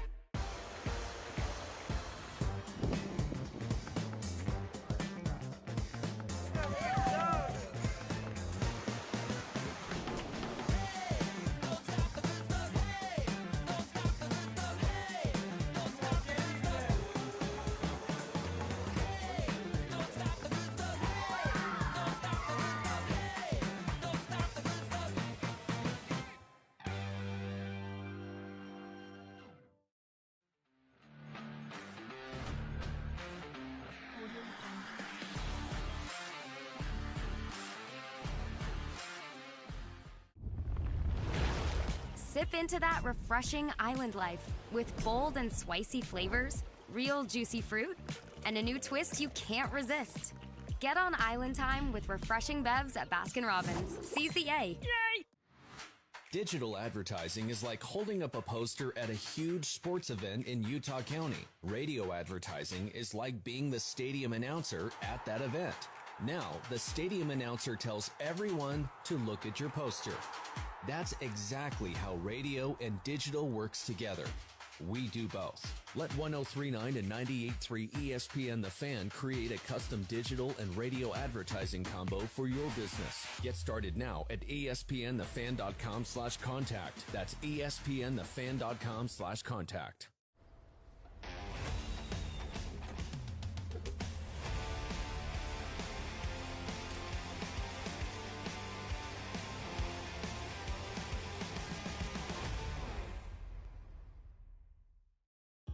Hello. I'm here to address something many of us neglect, our mental health.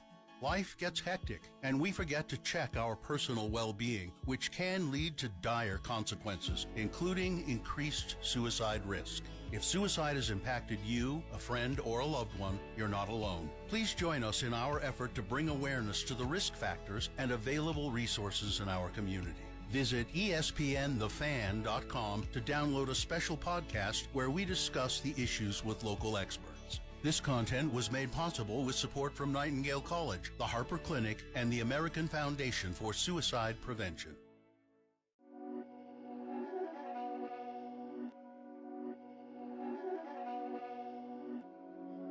These my dance make it hurt.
These my dance make it hurt.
These my dance make it hurt.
my dance, make it hurt.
Piece by dance, make it hurt.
Piece by dance, make it hurt.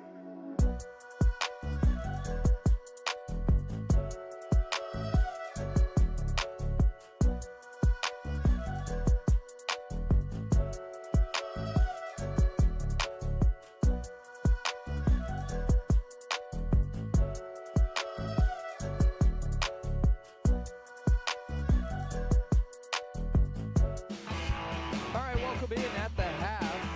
Your score between Roy and Bonneville, 24-13 at the half as it stands here right now.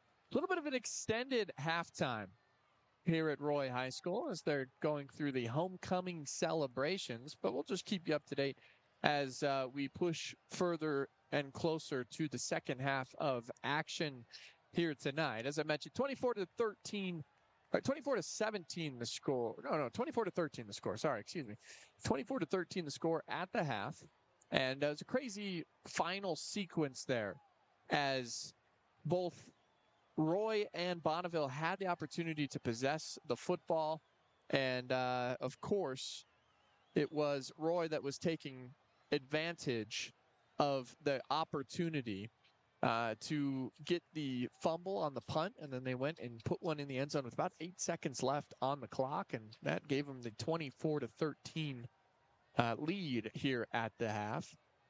6 minutes, 53 seconds to go on the clock here at Roy High School, and then we'll get you prepared for half number two. As I mentioned, homecoming festivities coming your way here at Roy High School, so they're going through and naming all of the homecoming court and more. And then we'll bring you half number 2 coming up here in just a little bit. I do want to talk about the weekend events and also what you can hear right here on The Fan coming up next week. 103.9, 98.3 up and down the Wasatch Front. 98.3 up here in Davis County. Doesn't really reach into Weber County. But if you want to take a listen to us, you can always download the ESPN The Fan mobile app. Just search ESPN The Fan wherever you get your apps, and you'll be able to download it. Take us on the go. As long as you have an internet connection, you can tune in. Sports Talk Radio 24/7, an ESPN affiliate. And we'll bring you high school football every single Friday night. We also talk Utah, BYU, Weber State, Utah Valley University. Any sports that are happening across the state of Utah, we bring that to you all week long. You can find myself, Bryce Larson, alongside Jordan Bianucci from 7 to 10 a.m. in the morning, in the a.m., every single weekday. And then on the weekends, of course, it's football. We'll bring you Rams football. We are the LA Rams affiliate here in the state of Utah, along with some college football on ESPN radio. So just keep it locked in. We'll bring it to you all week long and more up and down the state of Utah as well. Big football weekend here in the state of Utah, as I mentioned. Fox Big Noon Kickoff going to be up at the University of Utah as they get ready for that matchup between Texas Tech and Utah. That comes your way at 10 a.m. Mountain Time on our brother station, ESPN 792.1 FM. That will commence with a lot of coverage of Utah football early on. I think it's a 7 a.m. start over on our brother station, ESPN 792.1 FM. And then, of course, you will find us throughout the week breaking down that matchup and more. So make sure you tune in throughout the Utah ESPN radio network. BYU's on the road this weekend at East Carolina, so they get ready to take on the Pirates. They will head out on the road with the true freshman Bear Bachmeier and see if their quarterback can get them a win on the road as 6.5-point favorites there at East Carolina. Then Utah State will be at home against McNeese State this coming weekend. We'll keep you up to date with all things right here on 103.9 and 98.3 ESPN The Fan. We'll take one more quick break, and we will be back coming up on the other side with half number 2, live from Roy High School. It is Roy and Bonneville on your home of Utah high school football, 103.9 and 98.3 ESPN The Fan.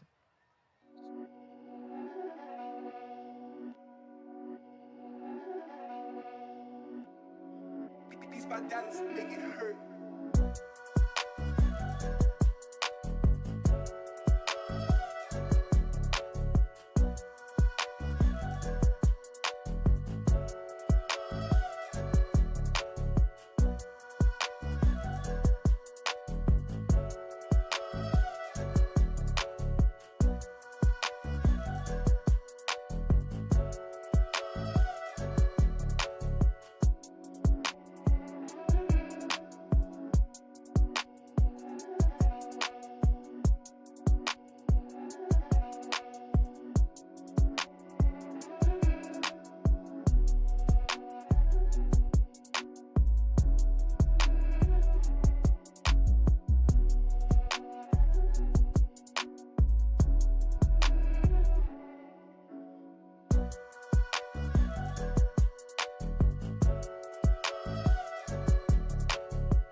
These my dads make it hurt.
my dance make it hurt.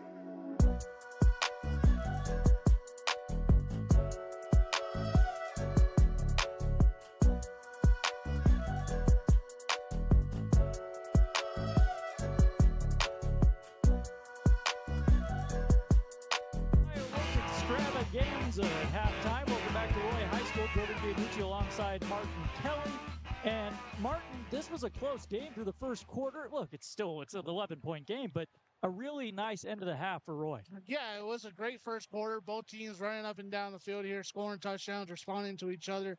The second quarter took a little bit more time. We had the situation with the 6 penalties on the PAT, the 2-point conversion, and then Roy scored 10 points unanswered to go into halftime there. The Lakers could not respond at all whatsoever to that momentum. And in response, Roy took the lead and have an 11-point lead going into halftime. So what are the Lakers, who will get the ball first here to begin the second half? What would you like to see on offense from Bonneville? They need to slow down their tempo here. They need to take control of the ball here. Run the ball a little bit here. Yes, you're down, but there's no real sense of urgency because if you score here, you cut the lead down to 4 here. If you kick a field goal, you cut the lead down to 7. So, 8. So there's something here for the Lakers to do. Also, they have to play better defense. Their defense is giving up way too many yards, way too many easy plays. We saw that throw that Spearden made off his back foot to end the half in that situation. Lakers have to make some simple adjustments. Taylor receives the second half kickoff for Bonneville. He'll take it out to the 32-yard line. And that's where this Lakers offense will get started. They have to either feed their running back, Noah Chavez, or get to their best wide receiver, Spackman, and give them some room to run and get some of those yak yards that they try to get on this offense here. They got to make some quick runs, quick plays here in order to get some time and get a touchdown on this drive. Roy 24, Bonneville 13 as we begin half number 2. For Roy, keep playing your style. So far, that front seven has been controlling the running game against the Lakers, and this cover 2 safety look, this man-to-man safety look they have been playing has been so far so good. 2 wide receivers stacked to each side. In the shotgun is Tula. And we have penalty flags to begin half number 2. The play is blown dead. And Tula saying this one's going to be... Ball foul. Offsides on the defense. On Roy. So offsides to begin things. 5-yard penalty. We saw some of these situations in the first half with Roy. They just could not stay on the right side of the ball. Yeah, another offsides. 32-yard line. The ball is set. 1st and 5 as Bonneville huddles.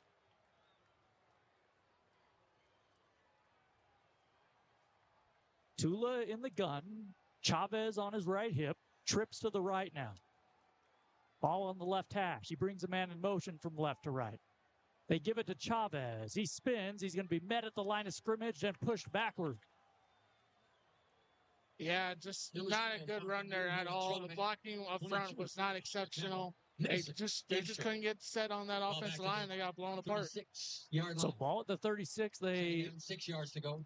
They have lost a yard there. 2nd and 6 now. 3 wide receivers to the right again.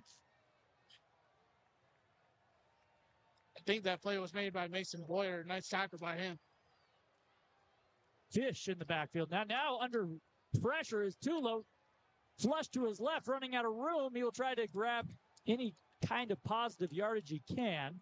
He's knocked out after a loss of about 4. A well-designed corner blitz there by Roy. Harvey was just straight on an arrow towards Tula right there. Tula saw it at the last second, spun around to his left-hand side, got away from the pressure, was able to maybe get a yard, but really good anticipation by Tula not to take the sack back there. So after all of that, now it's 3rd and an even 10. Right back where they started.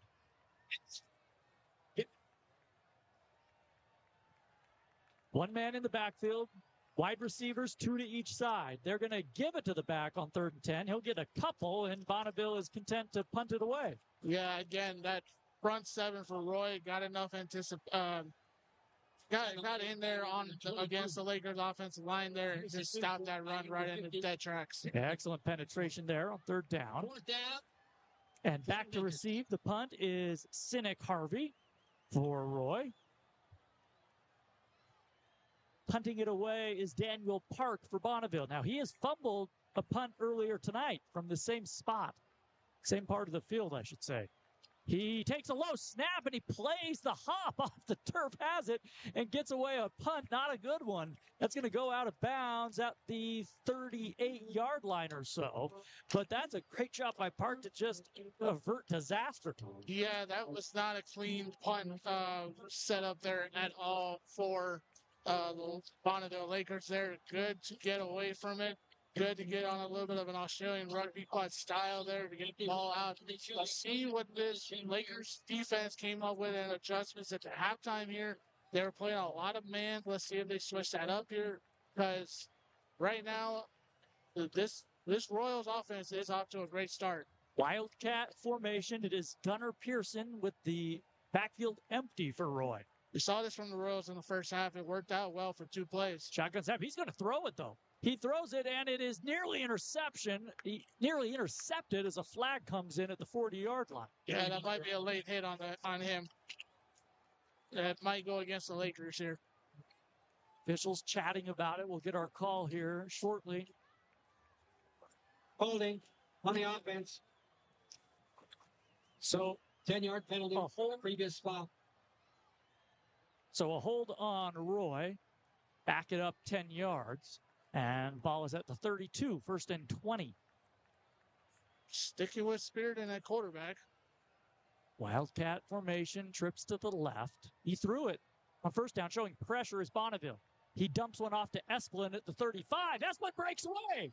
50-yard line, deep into Lakers territory. He is pulled down inside the 35. Great play there. Just a simple little corner route there to give it out to Esplin. He got away off of a nice spin there. We have an injured player down on the field for the Lakers, number 54. Takes it out. That's Jovan Carpenter, it looks like. So 27-yard line. Hopefully he's okay after the big gain by Esplin. They spot him at the 27. Poor tackling by the Lakers on that one there. They just could not contain Esplin, and he got away down the sideline there and got a good amount of yardage here as we see both training staffs come out on the field to help out the injured player here. Good to see the sportsmanship in that. So as we pause for the injury timeout, we'll remind you that high school football always brought to you by Intermountain Bobcat.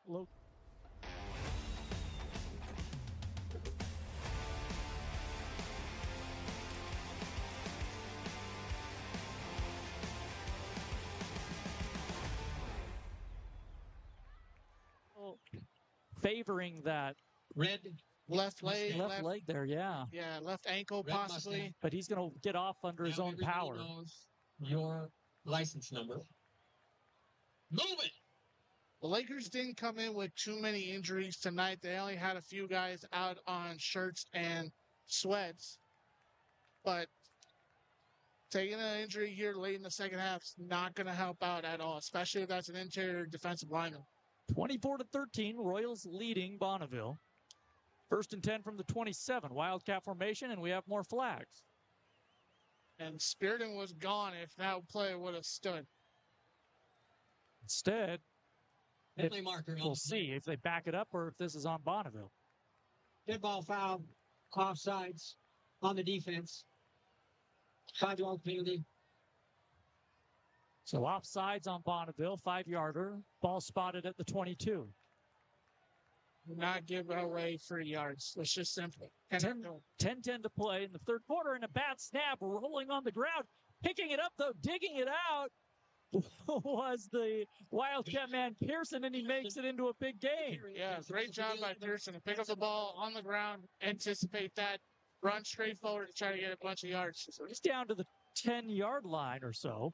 Takes the low snap again, runs it up the middle inside the 5, and he's taken down at the 4. So far, since they've been calling this Wildcat formation late in this first half, early in the second half, it's been working in the favor of Roy because their offensive line is getting that push up front that the Lakers cannot give back versus the Royals offensive line. Well, on a second down, the clock is stopped now. Shouldn't have. And the officials are chatting about something. We do have a penalty down, and it's going to be on the offense. 10-yard penalty from the spot of the foul. So another hold on Roy. That'll back him up 10 yards. They're going to stick with his Wildcat running back formation.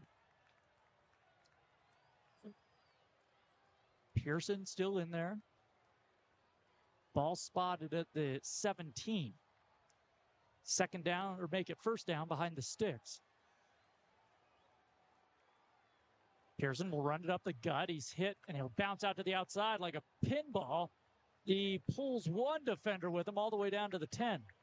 Kid is very strong from the legs down. He just was not going to go down very easily as we have another flag on the field. Oh, my goodness. Oh, look. A penalty.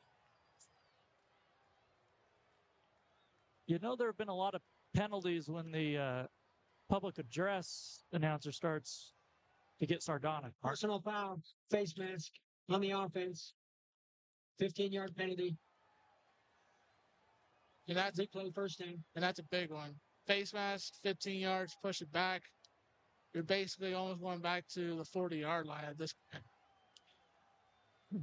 So 1st and 16. All placed at the 17-yard line. We'll see. They haven't spotted it yet. Or it's...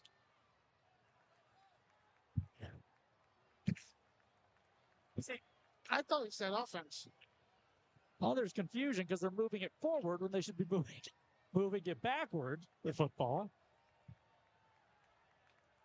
It's only going back 5 yards. I could have sworn the face mask was 15. Well, I think it was. I think he said 15. Did he not? Yeah. Whatever. Well, we moved it back. Now we're moving it forward. We're doing the hokey pokey out there.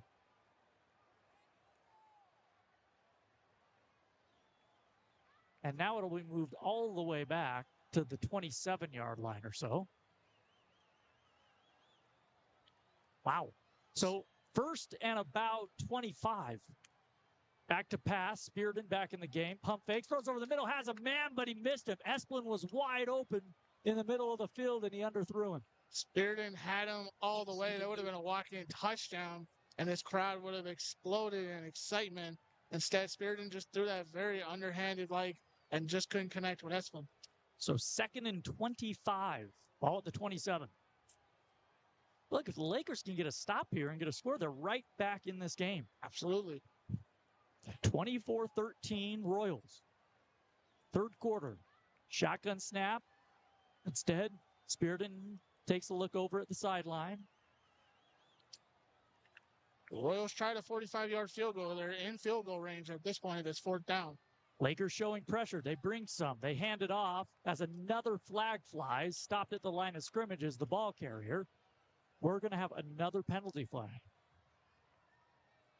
And I would be interested to see how many penalty flags we've had. This is by far the most we've had this year. I mean, this is almost every play. I think we're nearing 30 penalties. And it's against the Royals again. We're going to have an illegal shift, it looks like. So now it's going to be 2nd and 30 or so. We'll see if that's or they spot that football. Okay, so after they spotted at the 27. I don't understand. I have no idea what that penalty. It's at the same spot. And we just had a false start. Another false start. What kind of penalty dead ball foul do you not go backwards on the offense? I think someone declined.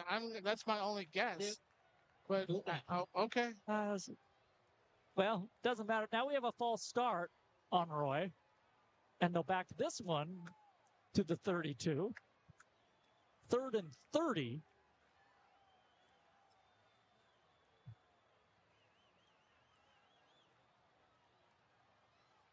And you would think the clock would be rolling.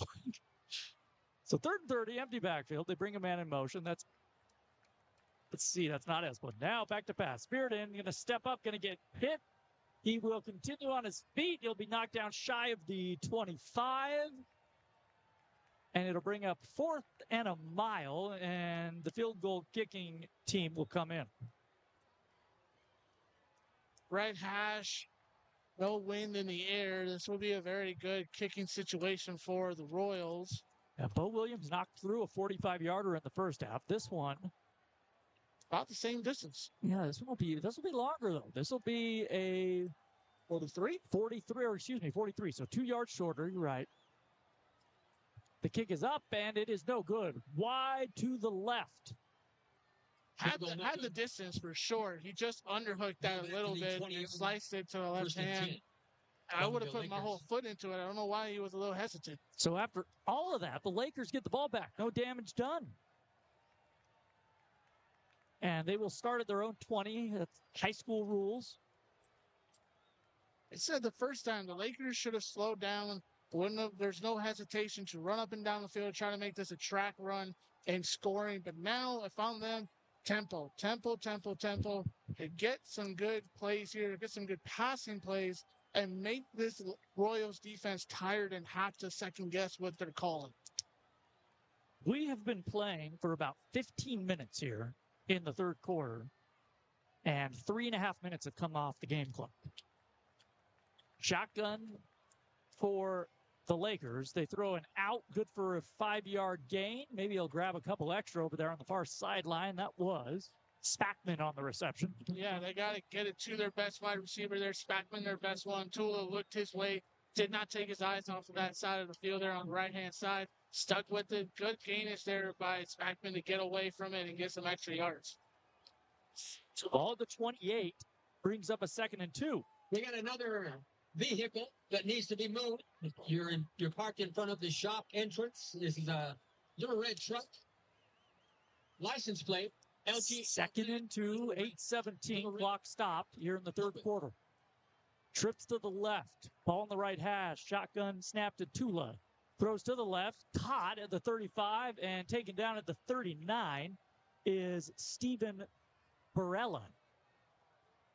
Yeah, First time we've said his name today. Yeah, absolutely. I was about to say, he has not been targeted tonight here. A good, simple. It looked like slant routes there. So there's all three of them running slant routes, and he could pick whichever one he wanted to throw the ball to there. Good gain is there to get the first down. So 1st and 10, ball at the 39-yard line. Tula in the gun. Takes the snap, back to pass, plenty of time. Looking down that left sideline, wants him again, and Barella can't haul it in. Good coverage there by Cynic Harvey. Yeah, Harvey all over that play there. Did not let him get anywhere in comfortability with the space that he wanted to catch that football right there. Great one-on-one action there by the DB. Brings up a 2nd and 10 for the Lakers. Lakers in the all-white road uniforms tonight. Black tops, yellow pants for Roy. Trips to the right for Bonneville. 3 down linemen for Roy. Rolling to his right now is Tula, looking downfield, throws and just overshot Spackman, who had a step on the DB. Yeah, he had him right there, and he threw it a little high and behind him there in that scenario right there on the run.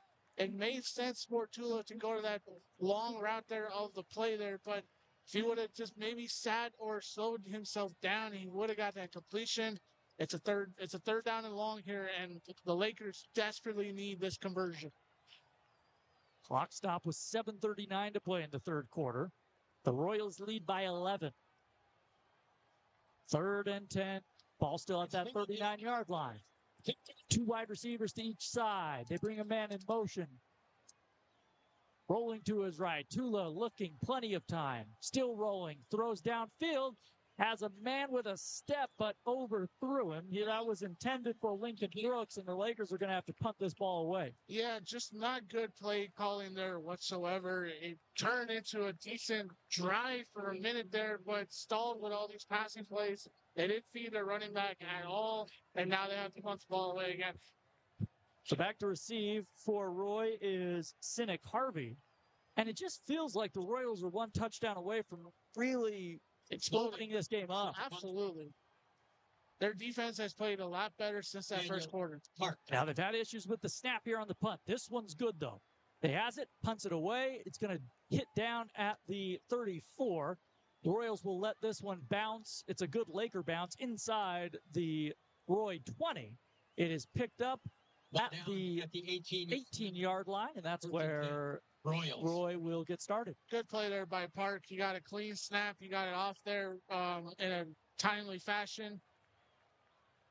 Good job of the Royals staying away from it. Yeah, you don't want it to bounce inside the 20 here, but this Royals offense has not been slowed down at all night.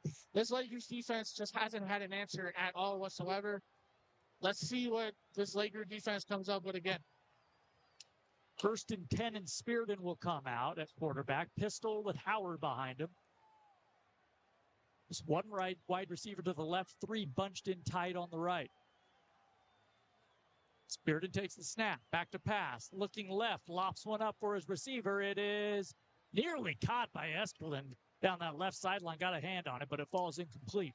Spearden put it in the right spot there, and just a little bit. I think Esplin maybe even dropped it with his hands there on that sideline there on the left-hand side.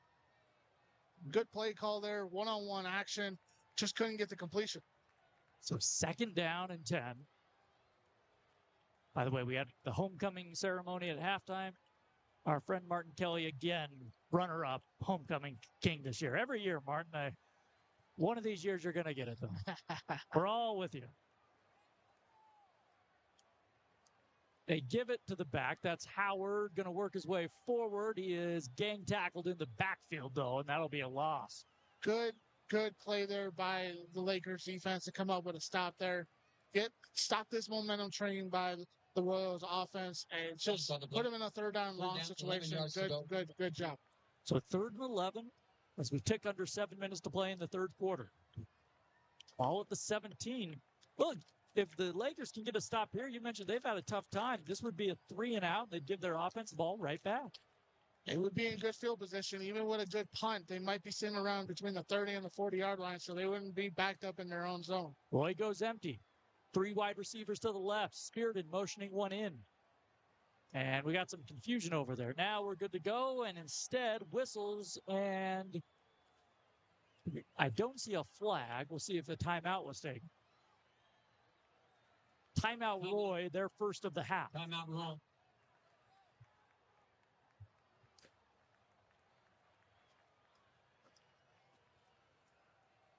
So just some miscommunication there on the formation. On 3rd and 11, they'll take one of those timeouts. No, I just noticed for Jordan, if they're looking around in this field, there's no shot clock. Usually you see like a shot clock with 24 seconds. Yeah, no play clock. No whatsoever. Found that out last one. So, look, normally we let you know play clock's under 15, and we don't, there isn't one here. At least not one that we found. We do have one on the stream that's unofficial. I mean, they do have the fire truck. Maybe the fire truck can turn on its horn and let you know after 30 seconds if the play is dead or good. Yeah, give us something. Let's hear it for that drum line. 3rd and 11. Ball at the 17-yard line. Backed up in their own territory. Spearden goes empty on 3rd down. Brings a man in motion. That's Esplin coming near side. Shotgun snap. He's going to look Esplin now downfield, stepping up in the pocket. He is hit hard in the backfield, and he's taken down for a sack. And that Lakers defense gets the stop they needed. Good sack there by the Lakers defense. A big stop that they needed to slow down the Royals offense. Just in perfect situation here. If they get good field position, they might be able to flip this game onto their side. Spackman back to receive the punt at his own 41-yard line. Williams to punt it away from his goal line. The snap is good. Williams has it and gets a good leg into it. It's going to hit down near the 50 and take a Roy bounce. And if late flag comes in, as the Royals pick it up at the 42-yard line, but we'll see what the penalty is. If this is against the Royals, that ball's going to be moved inside their territory. Penalty marker on the play.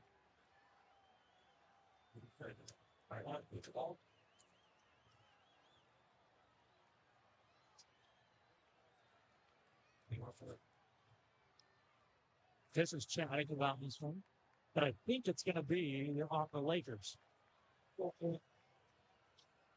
Personal foul, unnecessary roughness in the defense on the receiving team. Penalty Takes the ball back to the 32-yard line. First and 10. And that negates a good field position that they would have had. Now they're at the 31-yard line. Yeah, there was a 10-yarder, so I think that was a hold. I think he meant hold. So a give on first down to the running back, and he's hit at the 35-yard line. I beg your pardon. Again, that Royals defensive line not allowing the running game to get going at all. Chavez has maybe had one or two runs that were over 5 yards. So far, he hasn't had anything past 1 yard on this second half. And to your point, there's that Laker offense trying to get the run game going to set up a reasonable second or third down. And like you said, they were stopped after a gain of 3. They do give him 3 on the play. I like the idea of it. If you're going to set up this play action with Tula, you got to get the running game to move a little bit more than just 3 yards. So ball at the 35, back to pass. Tula looking, plenty of time. Throws, has a man wide open at the 46. It is caught and into Roy territory goes Briggs Taylor. First down. And that was great read there by Tula. He did not hesitate. He did not get scared in the pocket. He didn't do anything that was going to get himself into trouble. Made a clean throw there. And Taylor got himself some extra yards there after he got about 5 extra yards after the catch. The ball placed at the Royals' 48-yard line. Under 5 to go here. There's enough time in this quarter for the Lakers to get a touchdown here and maybe do something to cut the lead. Lakers trail by 11. Shotgun snap. They give it to the running back. Up to the 45-yard line and stopped there. On the carry, it looked like that was Taryn Fish. Yeah, good run there up the middle by him. A strong power run. It's what they've been trying to do all night is set up those counter runs inside between the center and the guard. And so far, it hasn't worked out completely tonight, but a good run there to get themselves in another reasonable second down. Ball at the 45, 2nd and 7. A back on each hip of Tula. He's going to run to his left. Option left, and this one's blown dead. We have another penalty flag. Penalty marker. The Royals flipped into a cover 0 blitz defense there at the very last second to throw the Lakers off, and it was going to be a sweeping play, and I think they would have had the numbers. Red ball foul, offsides on the defense, 5-yard penalty. So a self-inflicted wound there, 5-yard gain on the offside for this Laker offense. They're going to spot it at the 40, 2nd and 2 upcoming.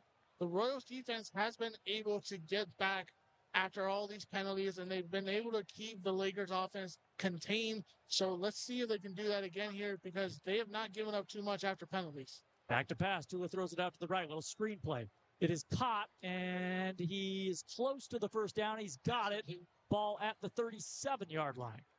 You don't want to give up a first down there, but only to give up 4 yards after giving up a penalty right there. That's good right there by the Royals defense. Keep everything in front of you. Don't let them get outside the numbers and get some big yardage after a penalty. Ball on the 36. That was Daniel Park on the reception.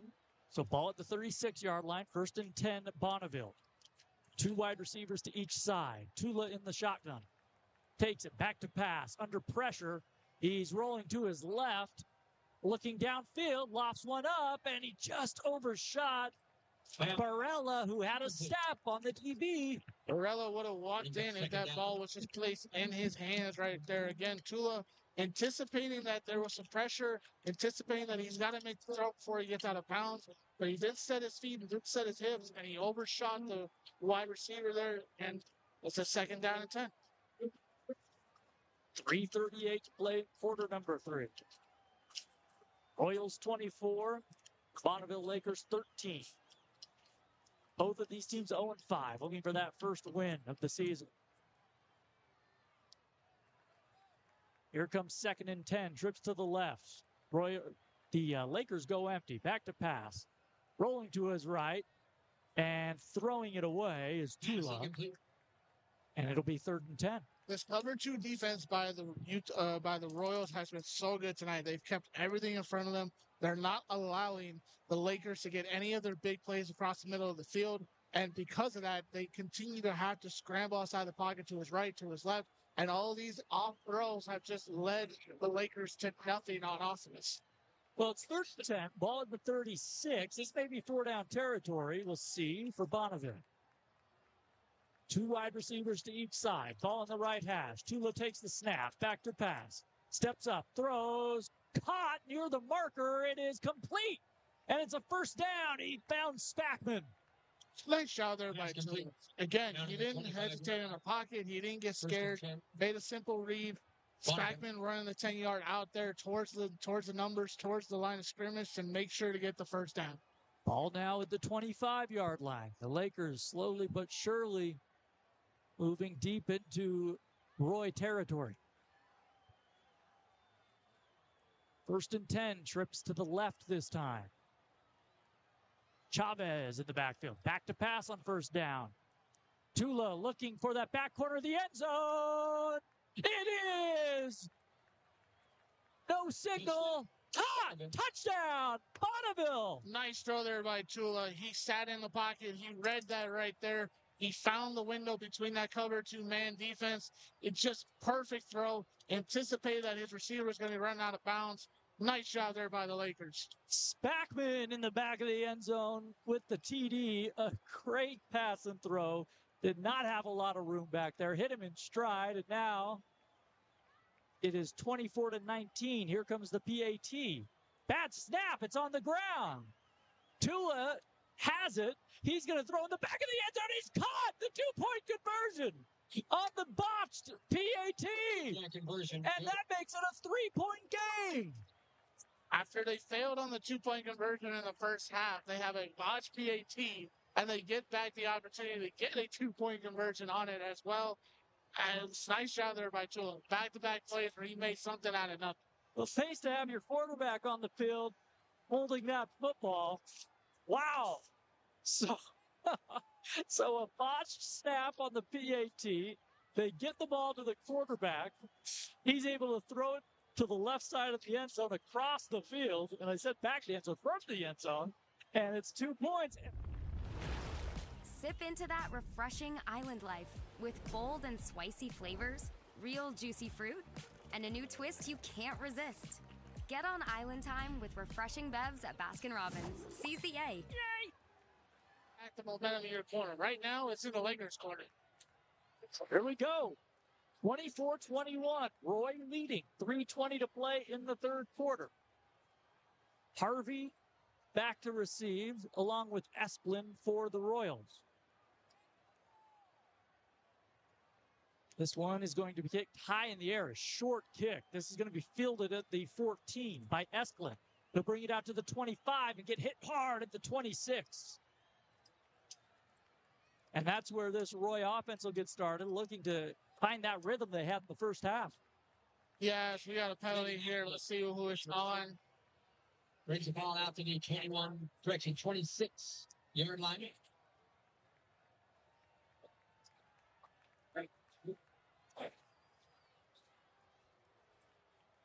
Holding, and the receiving team. 10-yard penalty. Well, the Lakers with some momentum here. That'll back up Roy 10 more yards to the 15-yard line. Yeah, self-inflicting moves on special teams will just hurt you even more.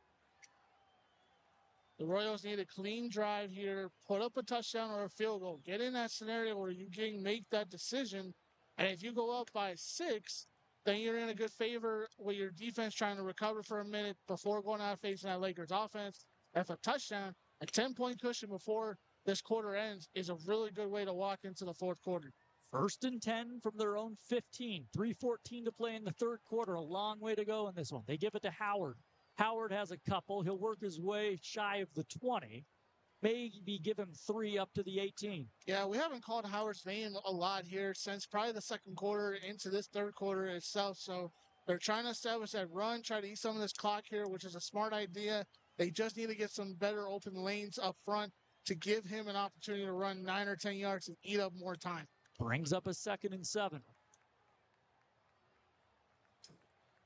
Lloyd, as you mentioned, using a lot of that clock. Spirited in the pistol now. Howard behind him. Brings a man in motion to the near side. Shotgun snap. Give it to Howard again. He has a big hole this time. He has the first down and a little more up to the 30-yard line. Exactly what I'm talking about there. You open up them lanes. You give him a chance to hit the second and third line of your defense, the linebackers and safeties that are not usually the ones that have to take those hits. You need more time on the clock here. This is working out for the Royals. First and 10, ball at the 30. Howie. Thank you. Andre Howie's 5 linemen for the Lakers. Here's the snap. They give it to Howard again. He has a couple, and then he's met by a legion of Laker defenders. Ball out to the Trying to make that cut. Is trying to go out to the left and then trying to make that cut back inside of the right there. It was a good idea. Just that lane closed in real quick. So, minute 45 left here. All the Royals need to do is, again, eat some of this time now. They're bringing us this Wildcat formation. Let's see if they continue to do that. That's Gunnar Pearson going to take the direct snap. Pearson's probably had about 7 or 8 runs out of this formation already. 2nd and 7 from the 33. Takes it around the left side. Some room near the first down marker, but we're going to get a penalty flag in the area of holding. We'll see if that's what it is. Penalty marker. If it is, it's going to wipe away a first down.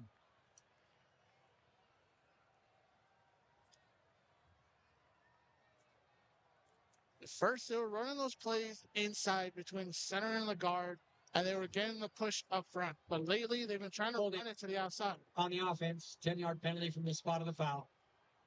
And because you try to do that, your tackles don't know where you're at. So when those defensive tackles try to take the angle and force you into a holding situation, you have scenarios like that that kill a really good run and push you back. Ball back to the They spotted at the 23. The clock now rolls, minute 15 to play in the third quarter. Spearden in the shotgun, takes the snap. He is going to give it to Howard around the left end, and he's going to be hit at the 30 back around those original, back around the original line of scrimmage, I should say. Good run there by Howard to get that quick run inside there between the guard and the tackle to get the yardage back. May look like he's a little hurt there after the play. Yeah, Howard goes down, and injury on the they'll play. Bring out the trainers. Hopefully he's okay. He's been terrific for Roy this year. Under a minute here in the third quarter. 24-21 Royals. It's going to be a 3rd and 9. And a huge third down in this game coming up as they take a look at Howard on the far sideline. As always, Utah High School football brought to you by Baskin-Robbins. Football season is here, and the Utah ESPN Radio Network is getting you ready with 31 days of football presented by Baskin-Robbins. Tune in daily for the best coverage of the NFL, college, and Utah area high school schools. It's the 31 days of football presented by Baskin-Robbins on your home for football, ESPN The Fan. A good sign as Howard will gingerly make his way off the field under his own power. Looks like he's maybe holding his shoulder. Maybe it is his shoulder. Probably Howard making his way out. Maybe it's a concussion. He's going to be okay. We can only speculate, but it's good for him to walk off.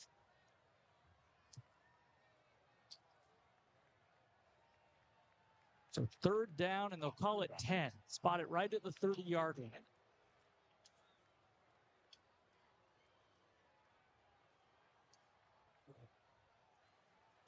You might see a lot of Pearson in this fourth quarter as the end of the third quarter is coming up. Pistol formation. They bring Esplin in motion to the near side. Now a fake toss to the left, rolling right. Spearden throwing back across his body. Has a man, and he underthrew him. He was wide open, and he underthrew him. It's 4th down.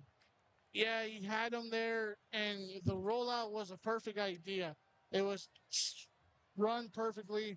He just had it on the back end. He just could not set his feet and get that play to the right man. And his receiver was just running, and he slipped, and he fell. I believe it was Noah Chavez who was open. So Roy's going to give the ball back here, leading by 3. 2 men back to receive for the Lakers. The punt is away. It's a pretty good one. It's going to hit down at the 40-yard line and going to be taken by one of the Lakers on a bounce. He'll hop out of bounds, but it's going to be Bonneville football. 27 seconds to play in the third quarter.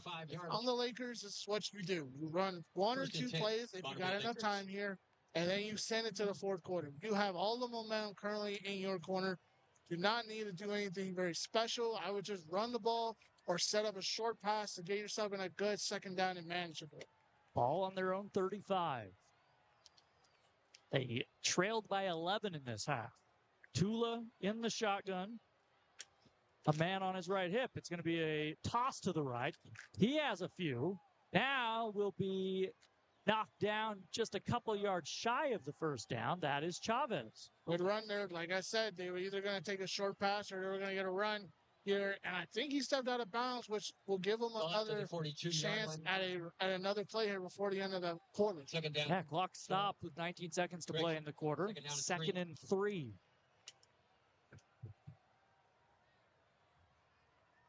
Two wide receivers split to the left. Tula in the gun.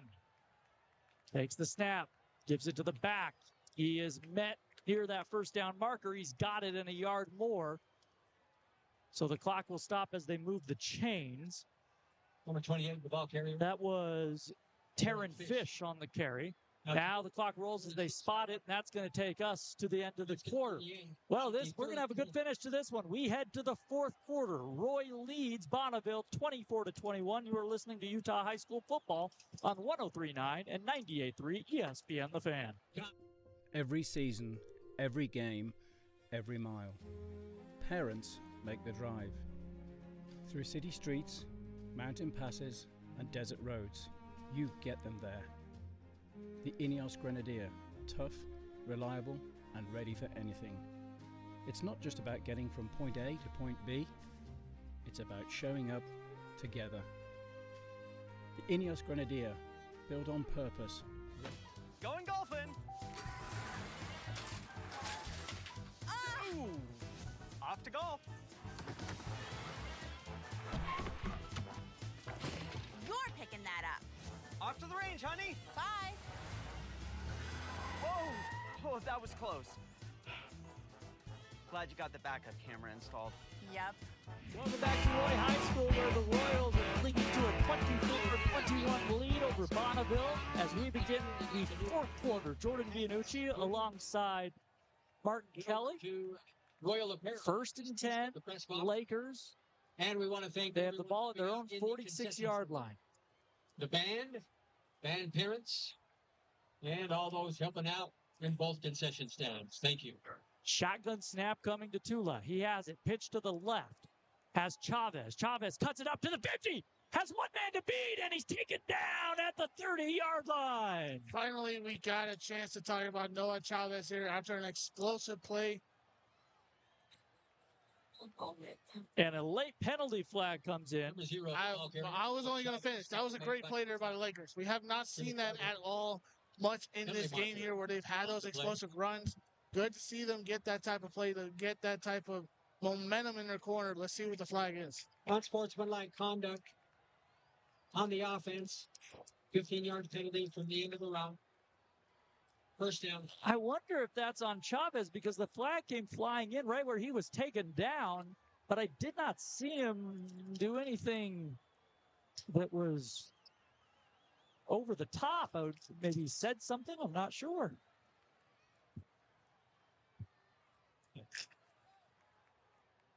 So that is a killer. That takes you all the way back to the 45. First down and 10, though. Tula takes the snap, gives it to the running back. He's going to bounce it out to the left side and be taken down for maybe a 1-yard loss, and another flag comes flying in. Yeah, not a good run there by Fish. The Royals defense got to him real quick. They may get some yardage back here, Martin. I think that's a face mask. Personal foul, face mask on the defense. 15-yard penalty. 2 steps forward, 1 step back for both of these teams tonight. You have to be nearing 40 penalties combined. It's amazing. So move that one all the way up to the 31-yard line. First down, 10 to go. The Lakers trying to tie or take the lead on this drive. Shotgun snap to Tula. And more penalty flags fly.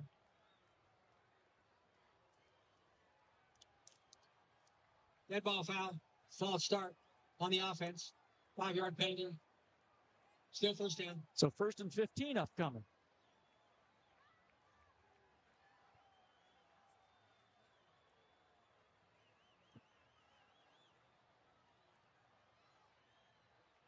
Ball at the 36.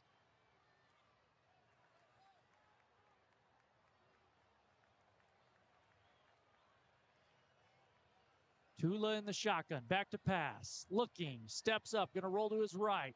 Trying to escape. Still looking, he's going to run it. We have another flag down as he steps out of bounds inside the 30. This came from the sideline, Judge, so just assume there's a flag. pretty much. Penalty marker.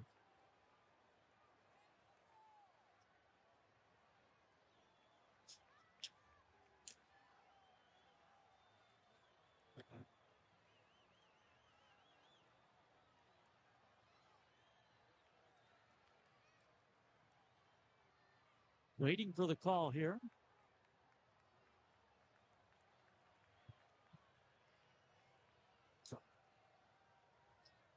Illegal formation. Holding on the offense. So I think. So 2 penalties on the offense. And we'll move that back to the 46-yard line. Still first down. Ball First 45. and Direction 46. a long ways, Martin. I don't even... First down. Call UTA. Call it a mile. Yeah. Call it a first down and a mile. The first down, the line to gain is the 21. They're at the 46, so 1st and 25. Back to pass. Tula looking deep, has a man single coverage. Incomplete. And a penalty flag comes in. We're going to get a pass interference, I believe.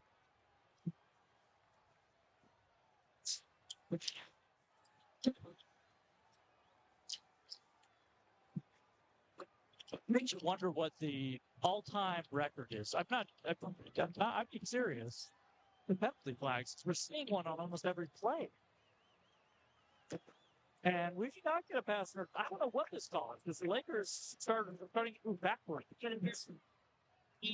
defense is 15-yard penalty. Now they move it forward. So 15-yarder, ball at the 31. Ball's in the 31-yard line. 1st and 10.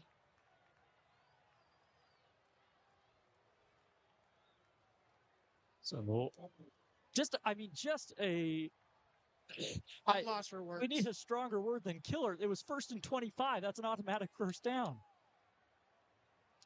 Back to pass. Tula throws one over the middle. It is tipped up and incomplete. He fired a fastball to Briggs Taylor, who just couldn't get his both hands on it. Yeah, Tula just with a bad pass there. Trying to get it to his receiver too quickly and just ended up in an incompletion. 10:42 to play in this one. 24-21. Roy leading. Bonneville with the football. In Roy territory. Ball at the 31-yard line. 2nd and 10 upcoming.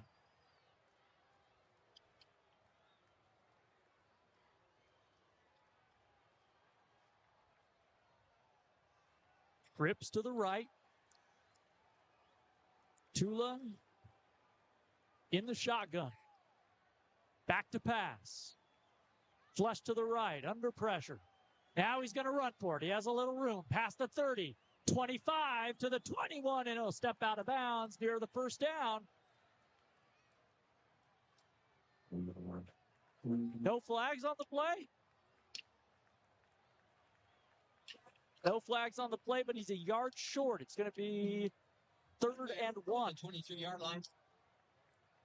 All at the 22. Good to see some clean play. Good to see the quarterback Tula run outside the pocket there, get a good amount of yardage back, and get himself in a really good 3rd down and match. 3rd and 1.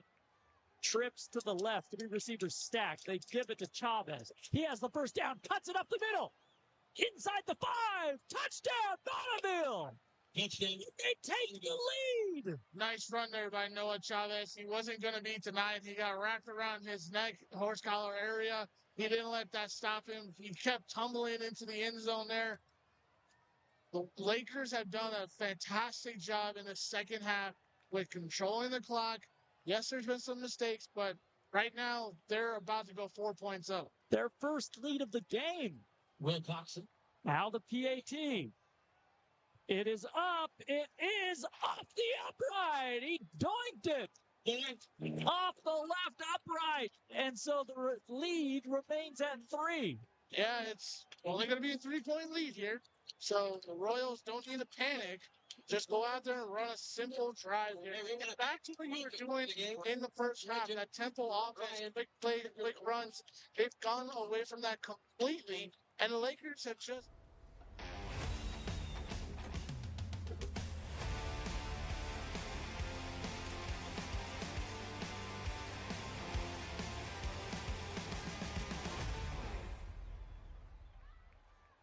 In this game.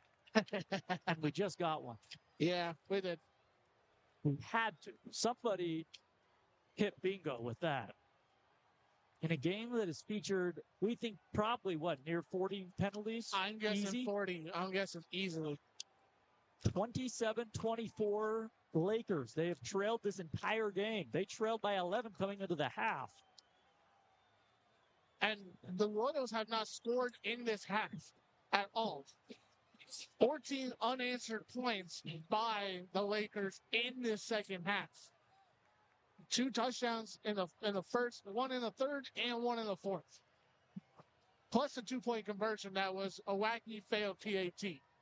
Taylor will kick it away. Esplin back along with Harvey. It's going to be Harvey, but that one will sell into the end zone for a touchback. Kickoff in the end zone. You got to start at your 20. You have 80 yards to go down the field here. A lot of time, 10:25 to play here in the fourth quarter. I mean, almost an entire quarter of football left. Penalty. There's no rush at all on the field. And I'm going to give you a hint. There's laundry on the field, Martin. We'll see what it is. I'm going to wear out the yellow on those things.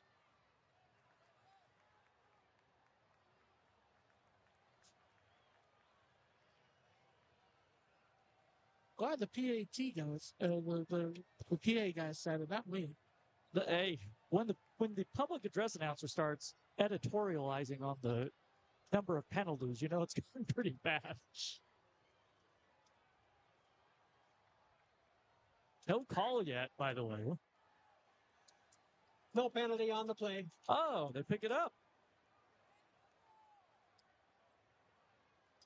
They assumed there would be one, so they just threw it. When was the last time I heard that during this game so far? I know. That's the first time they picked one up. Ball at the 20-yard line. Roy with it. Handoff on first down. Bouncing it out to the outside. But having a lot of room is Barsby down the side. He puts it back. He's inside the 35. Takes it down the right side. Cuts it to the left. It'll be taken down inside the Bonneville 20-yard line. Morsby Tuitaloa had himself a great run there. He was running down the sideline. He decided to cut back, get some blockers, try to run to the right-hand side, try to come back into the middle of the field there. What a run by Morsby Tuitaloa. What a great play there by the Royals. 63 yards on the ground. 1st and 10. Now the quarterback will keep it. Run to the right. He is taken down just inside the 15 or so. This is exactly what the Royals needed. They needed to run some simple plays, an explosive play, and they respond with a decently short, moderate play to make this Lakers defense get tired and think. They give Spirit in the 14, 2nd and 7. Roy knocking on the door for the first time in this half. Trailing 27-24. Spirit in the gun. Ball on the right hash. Takes the snap. Gives it to the back. That's Borsby again, but not much this time. He may lose a yard. Yeah, Morsby's last name is really hard to say, but Tui Tusula is really a good, strong back on this team. He's the RB3 on this team. Because we haven't seen Howard back yet, he may still be hurt or in the locker room. We don't know any injury update, but Tui Tusula is going to be the main back for the Royals right now, and he's doing a phenomenal job with these last 3 plays. Yeah, right now, Howard on the training table with some ice on his left knee. The ball at the 14-yard line, 3rd and 5. They go Wildcat with Harvey. Or, excuse me, Pearson has it. Left side. It's going to be taken down at the 15. He didn't get it. And now we'll see if Roy decides to try a field goal to tie it. They will. For 1 second there, Jordan, I really thought he pitched it to one of the players on the Lakers, and I thought he lost the ball there for a second and fumbled it. My heart was about to drop, but he hung on to it. Just not good blocking up front. Let's see if they can kick a field goal here to tie this game up. Bo Williams on to attempt the 32-yarder.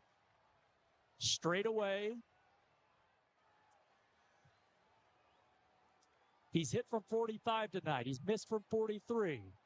The kick is up. It is good. He missed it. Wide left. Wide left. Wide left. And Bonneville has the 27-24 lead. 2 missed kicks by him as we have another injured Royal player on the field. It's number 64. Train staff is all over him. 2 missed field goals, and if they had those two field goals right now, they'd be winning by 3. Indeed, that is Caden Nolasco, I believe, down for Roy, being attended to. 7:47 to play. And Bonneville's going to take over at their own 20 after the missed field goal.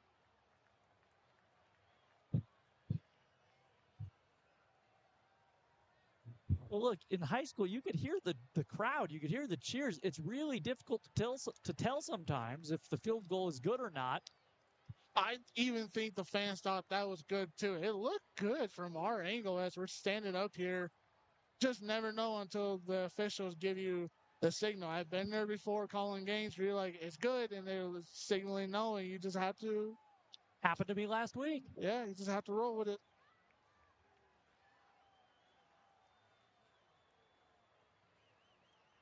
So the trainer's still attending to the injured Royal. We have 7:47 left, Jordan. We have a 3-point game here. 14 unanswered points by the Lakers, Bonneville, in this second half. Right now, it's all the momentum is sitting with Bonneville as the players getting taken off the field. Yeah, Nolasco favoring that left leg. He's getting helped off the field. Making his way out. Hope he's going to be okay. Absolutely. As the PA guy says, and we hope he's okay. See the current temperature on your streaming side, 72 degrees. That's modern technology for you. Getting a little cooler. The action on the field heating up, though. 7:47, 27-24. The Lakers leading the Royals. Ball at their own 20. Shotgun snap coming to Tula. 3 receivers bunched to the left. Ball on that left hash. The Lakers do need a touchdown to put this game out of reach. Let's see if it happens. Handoff, bouncing it out to the right side. 21, 23, 24-yard line. That's Chavez knocked down after a gain of about 4. A touchdown puts this game away, but it is not the most desperate thing that the Lakers need. They just need, like what the Royals were doing in the first part of the second half, Jordan. Eat some of the clock, eat some of the momentum, take away some of the just energy away from Roy, and so far they're doing it. They give it the 25. Second down and 5 to go. Nice marginal runs here will be able to do that. Tua in the shotgun, as always. Back to pass on second down. Looking, stepping up in the pocket. He's going to run for it. He's on the outside edge. He's going to try and get to the 30. He is very close to a first down. We'll see where they spot him. And now we have whistles from the other side and a flag on the far side. I don't know, way over there. Yeah, I was the sideline judge on the Lakers sideline. The left tackle's arguing he didn't do anything. We have a Holding hold. on the offense. 10-yard penalty. So instead of 3rd and 1 or a first down, it's going to be 2nd down and long. Yeah, not what you need down here. To the 15-yard line. They move it back to the 15. 2nd down. 2nd down and 15.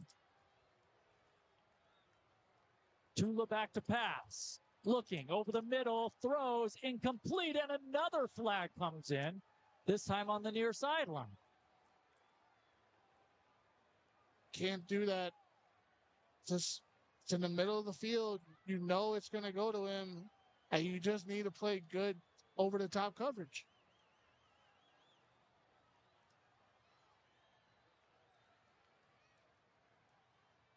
Ineligible receiver downfield on the offense. Penalty is declined. Go deal. Okay. Well said. All right, 3rd and 15 after the ineligible man downfield, but this was declined. It hasn't been a offensive lineman because all the receivers and running back were accounted for. Yeah. So maybe an offensive lineman got a little jumpy and decided to block downfield. So here we go. Big 3rd down in this game. Crowd making some noise. Tula rolling to his left, looking downfield. He's going to run for it. Makes one man miss, 2 men miss. He's near the first down, and he's taken down hard, a yard short. And he's slow to get up. Yeah, he is. Hard hit, no lie. A high hit. No penalty flag after he tried to slide. Going to be a 4th down and 2, I believe. Tula on the keeper. Well, the Lakers, it would take some real guts to go for it on your own 28-yard line, but we'll see what they do. 6:16 to play, clock rolling. And they bring in the punt team. Yeah. Back to receive for Roy is Pearson. Boy, of all the plays tonight that we've had flags on, and that one, he gives himself up and nearly gets his head taken off and no flag. I mean, if that's in college, that's a targeting no matter what. So here comes the punt. They've had issues with the snap tonight. And we have whistles. And do we have flags down? I don't see any. A timeout? Dead ball foul. No, we got a penalty. Delay of game. Well, that's a delay of game. And that hurt you. Move it 5 yards back. So now, ball at the 23. They'll punt it away from inside their own 10. Pretty good snap. He has it. The kick is away. It's a short punt. Gonna hit down at the 46 of the Lakers. Take a Bonneville bounce. And we'll see where they spot this one. It's going to be right at 50-yard line. The no spot yet. 48-yard line. They'll give it the 48 in 1st and 10 Royals territory. So Roy with 5:38 remaining, trailing 27-24 here. They have a chance. 5:38. You're in good field position here. No rush. Just run some simple plays here. Even if you wanted to run your Wildcat here, just don't run it outside the numbers. Run it back inside there. Force your offensive line to work hard to gain those yardage and to tire out the Lakers' defensive line. Spearden in the shotgun. They will go empty on 1st down. Trips to the left. Ball on the right hash. Roy on their own 48. Spearden takes the snap. Bonneville brings pressure. It's picked up. Now he's flushed out to his left and a flag comes down. He's going to run for it.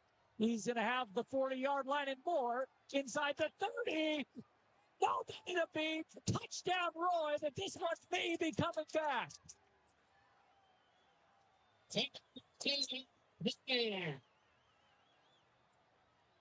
We will see.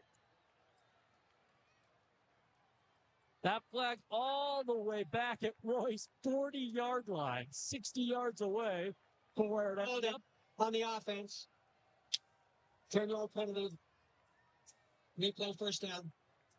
When you're a scrambling quarterback and you scramble outside the pockets, again, your tackles, your guards don't know where you're at. And sometimes those defensive tackles make those motions where it seems like they're getting held, and the referees are going to throw it every single time. All right, so spotted back at the 38. First and 20. No panic. There's no panic at all. Just a simple play here. Peart takes the snap, looking to his left. Another penalty flag flies on a screen play. A lot of room to run, though, for Cordero, who's knocked out inside the 30, but we'll see if this one comes back. Penalty marker on the play.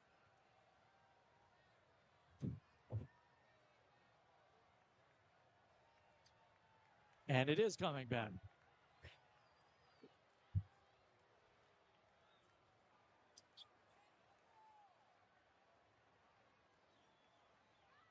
Roy right now has the false start on that. What did we get on that? We didn't get an announcement. But false start on Roy. So with penalties, Roy is taking themselves out of this drive right now. It started off great. It really did. And 2 bad penalties have pushed them back. First and 25. Ball at their own 33-yard line. They had it at midfield. Back to pass. Spearden throwing downfield. That's a bad one. The ball.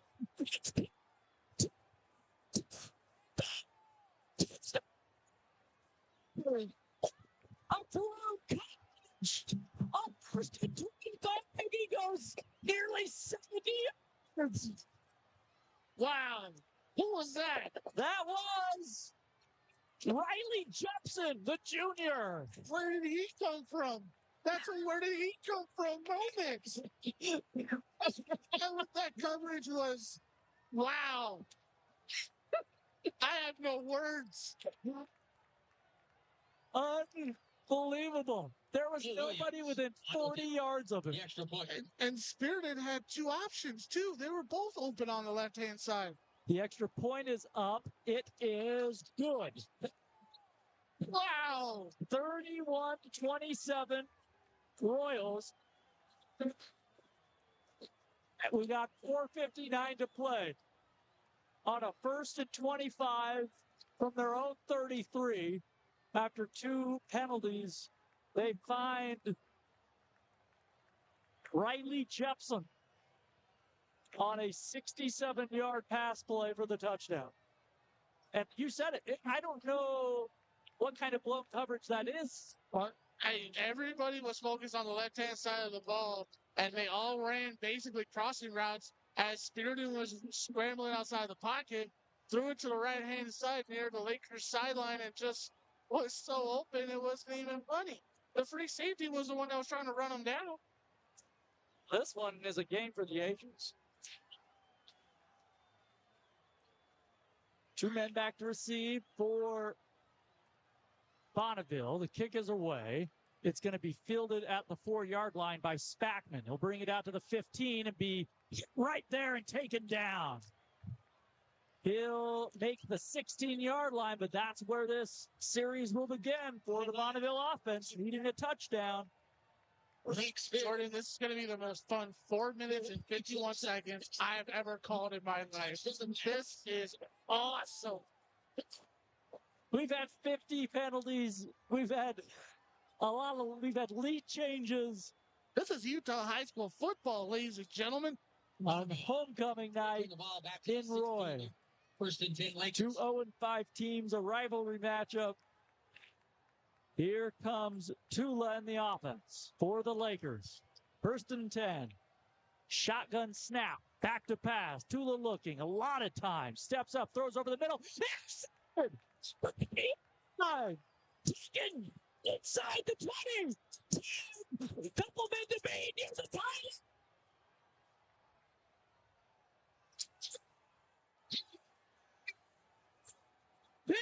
6.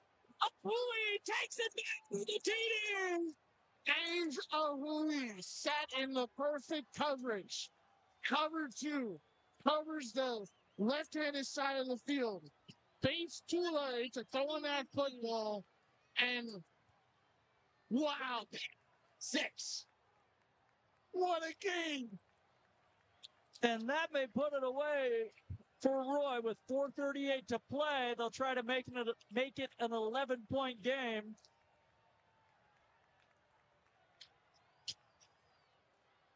Here's the PAT.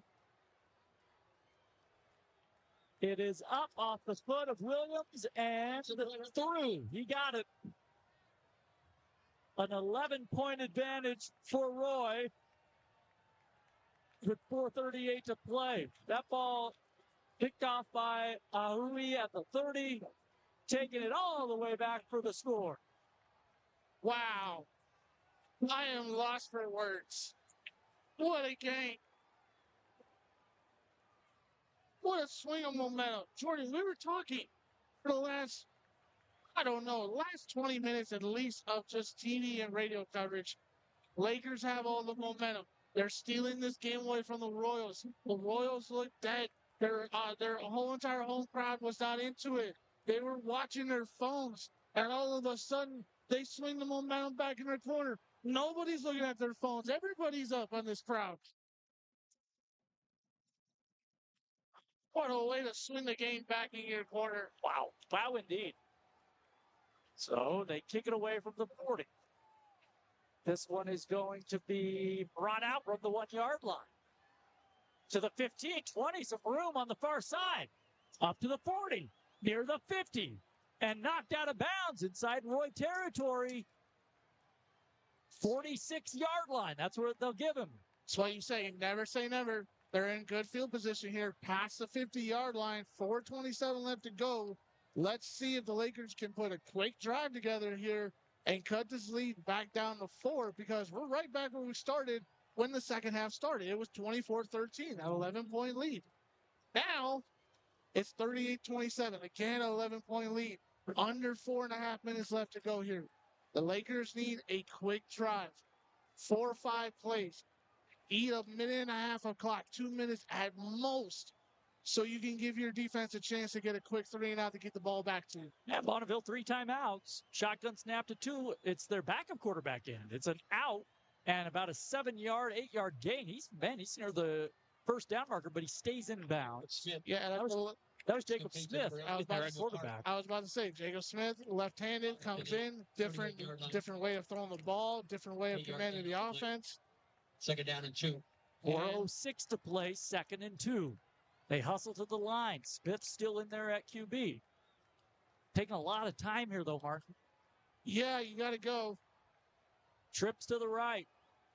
Smith takes the shotgun snap. He's going to run it up the middle. He has near a first down. They will give him the first down at the 35.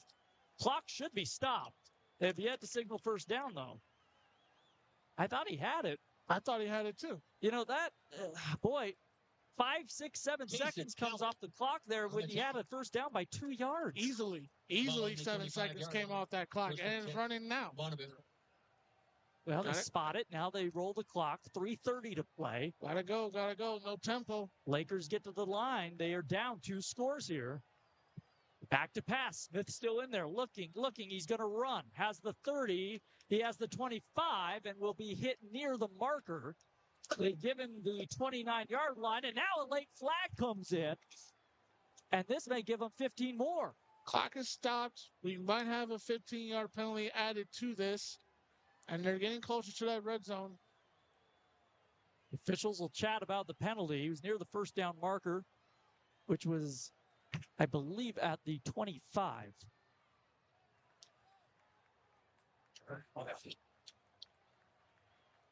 Personal foul on the defense. Half a distance to the goal. First down. So, indeed, I think that may have been a late hit after the whistle was blown. Either way, 15-yarder on the Roy defense. Personal foul. And they will spot this at the 12. So 1st and 10 at the 12-yard line, 3:11. The clock rolls. You need to score in the next 30 seconds. Easily. Smith in there at quarterback. 3 wide receivers to the right. Back to pass. Looking under pressure. Throws back in the end zone. Off the fingertips of Spackman, who didn't have much room back there. Incomplete. Clock stops. 2:59 to play. 3 minutes left to go here. 11 seconds. 11-point difference. And the ball is inside the 20. No rush. There's no need for any hesitation. Don't call anything silly. Just in front of you, get the completion, and get good yardage after the play. And it's interesting that they've gone away from Tula after he threw that pick 6. So back out there, Smith in the gun. If I'm the Lakers, I call a designated run for Smith. He's been good. 2nd and 10 from the 12. The man on his left hip, that is Spackman in the backfield. It's going to be Smith, though, who's going to take it himself, and he may get a couple, maybe one, actually. I said Spackman in the backfield. I beg your pardon. That was Chavez. Designated run for him. Now they're getting to the line here. A little no huddle. They have to score here in the 15 seconds. 2:40 to play. Clock rolling. 3rd and 10. And Smith, did he just spike it? Smith spiked the football, but I don't know. What? Now, no signal from the officials. Did someone take a timeout? No way. I just saw that. He spiked the football, and it's now 4th and 10. He took a shotgun snap and spiked it. They have 3 timeouts with 2:37 to play. Okay. Now it's 4th and 10.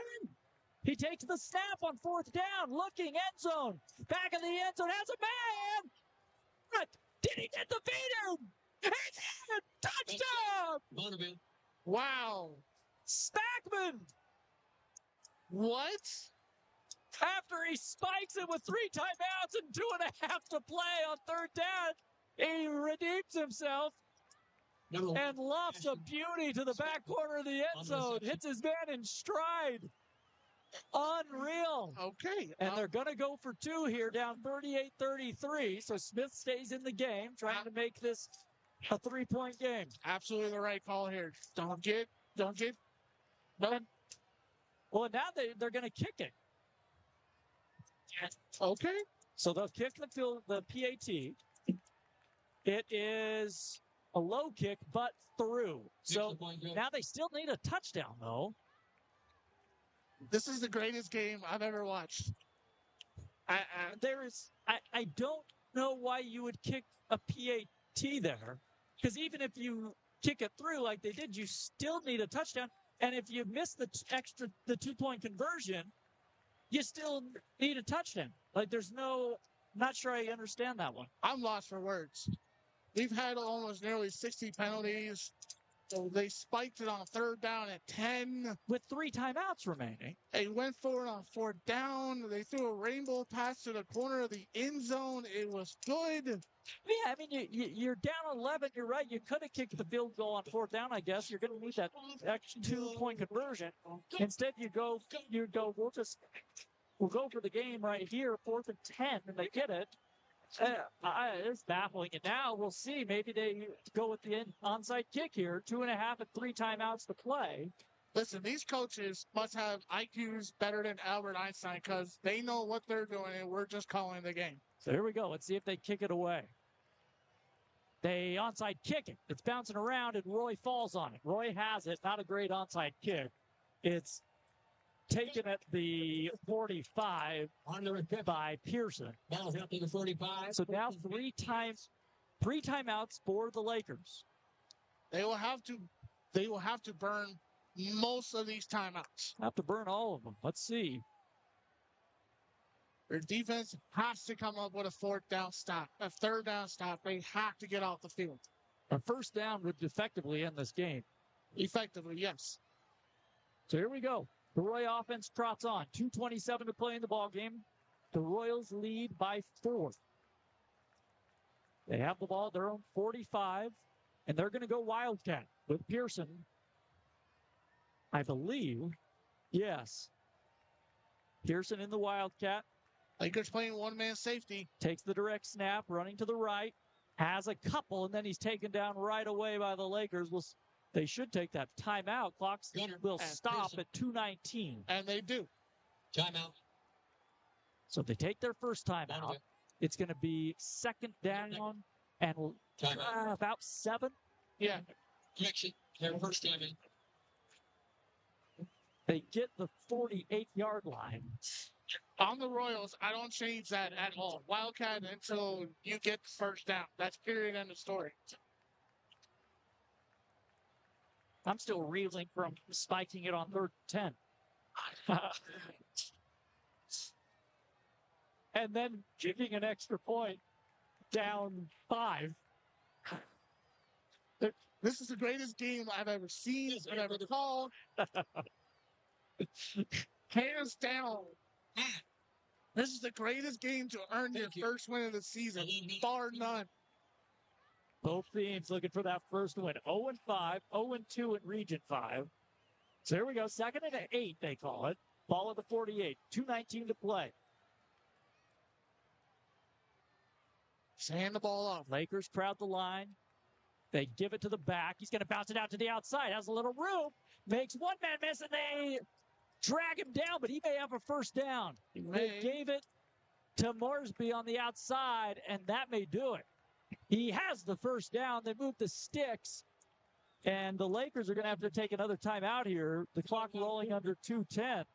Takes the ball to the Laker 40. After they spot the ball for the first down. Morsby, Tua has come up big in this second half.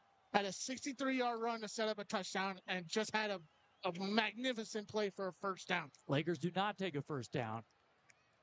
Spearden in the shotgun. He's going to bleed that clock. Minute 37. Takes the snap.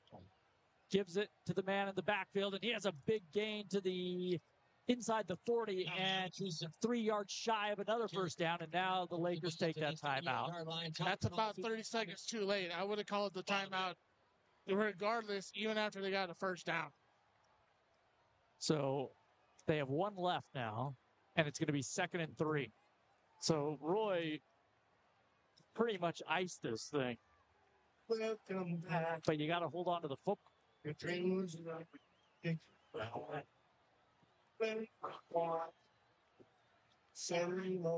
Well, we'll stick around after this one. We'll name our player of the game and get ready for next week when we head to West Jordan.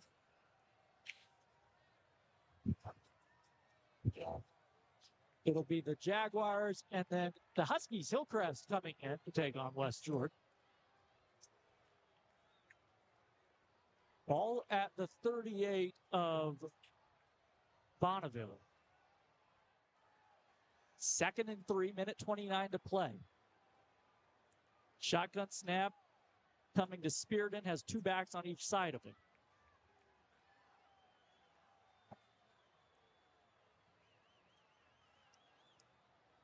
Takes the snap, handoff up the middle, first down and 4, and that should do it. Drayden Escalent gets another first down with a minute 23 to play. We'll see if the Lakers take that final timeout as the chains move. They do not. And this one rolls under a minute. The ball to the 33-yard line. That's another Roy. Well, Roy should be able to just kneel on this, even if the Lakers opt to take their final timeout. And they will. Here comes victory formation for Roy.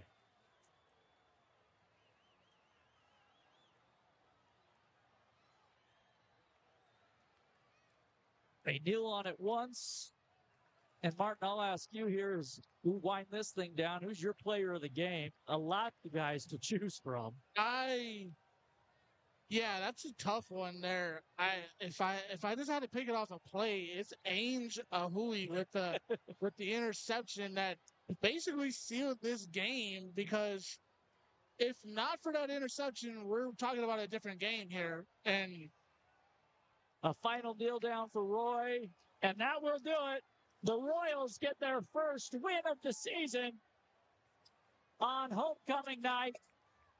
Bonneville fought ever so hard. They came all the way back here in the second half, but ultimately fall to 0-6 on the year. Yeah, tough way to lose. Game that they fought all the way to the very end.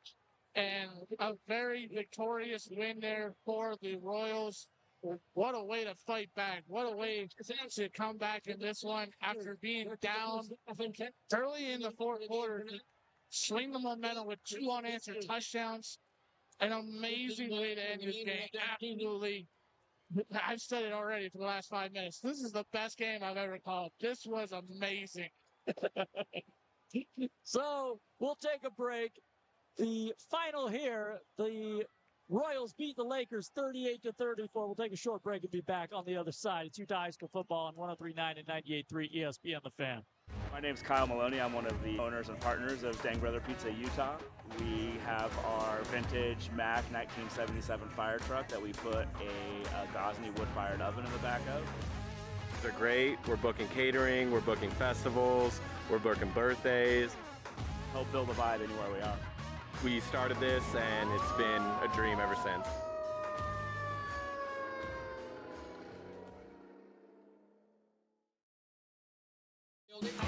Just to the south of the stadium, hot chocolate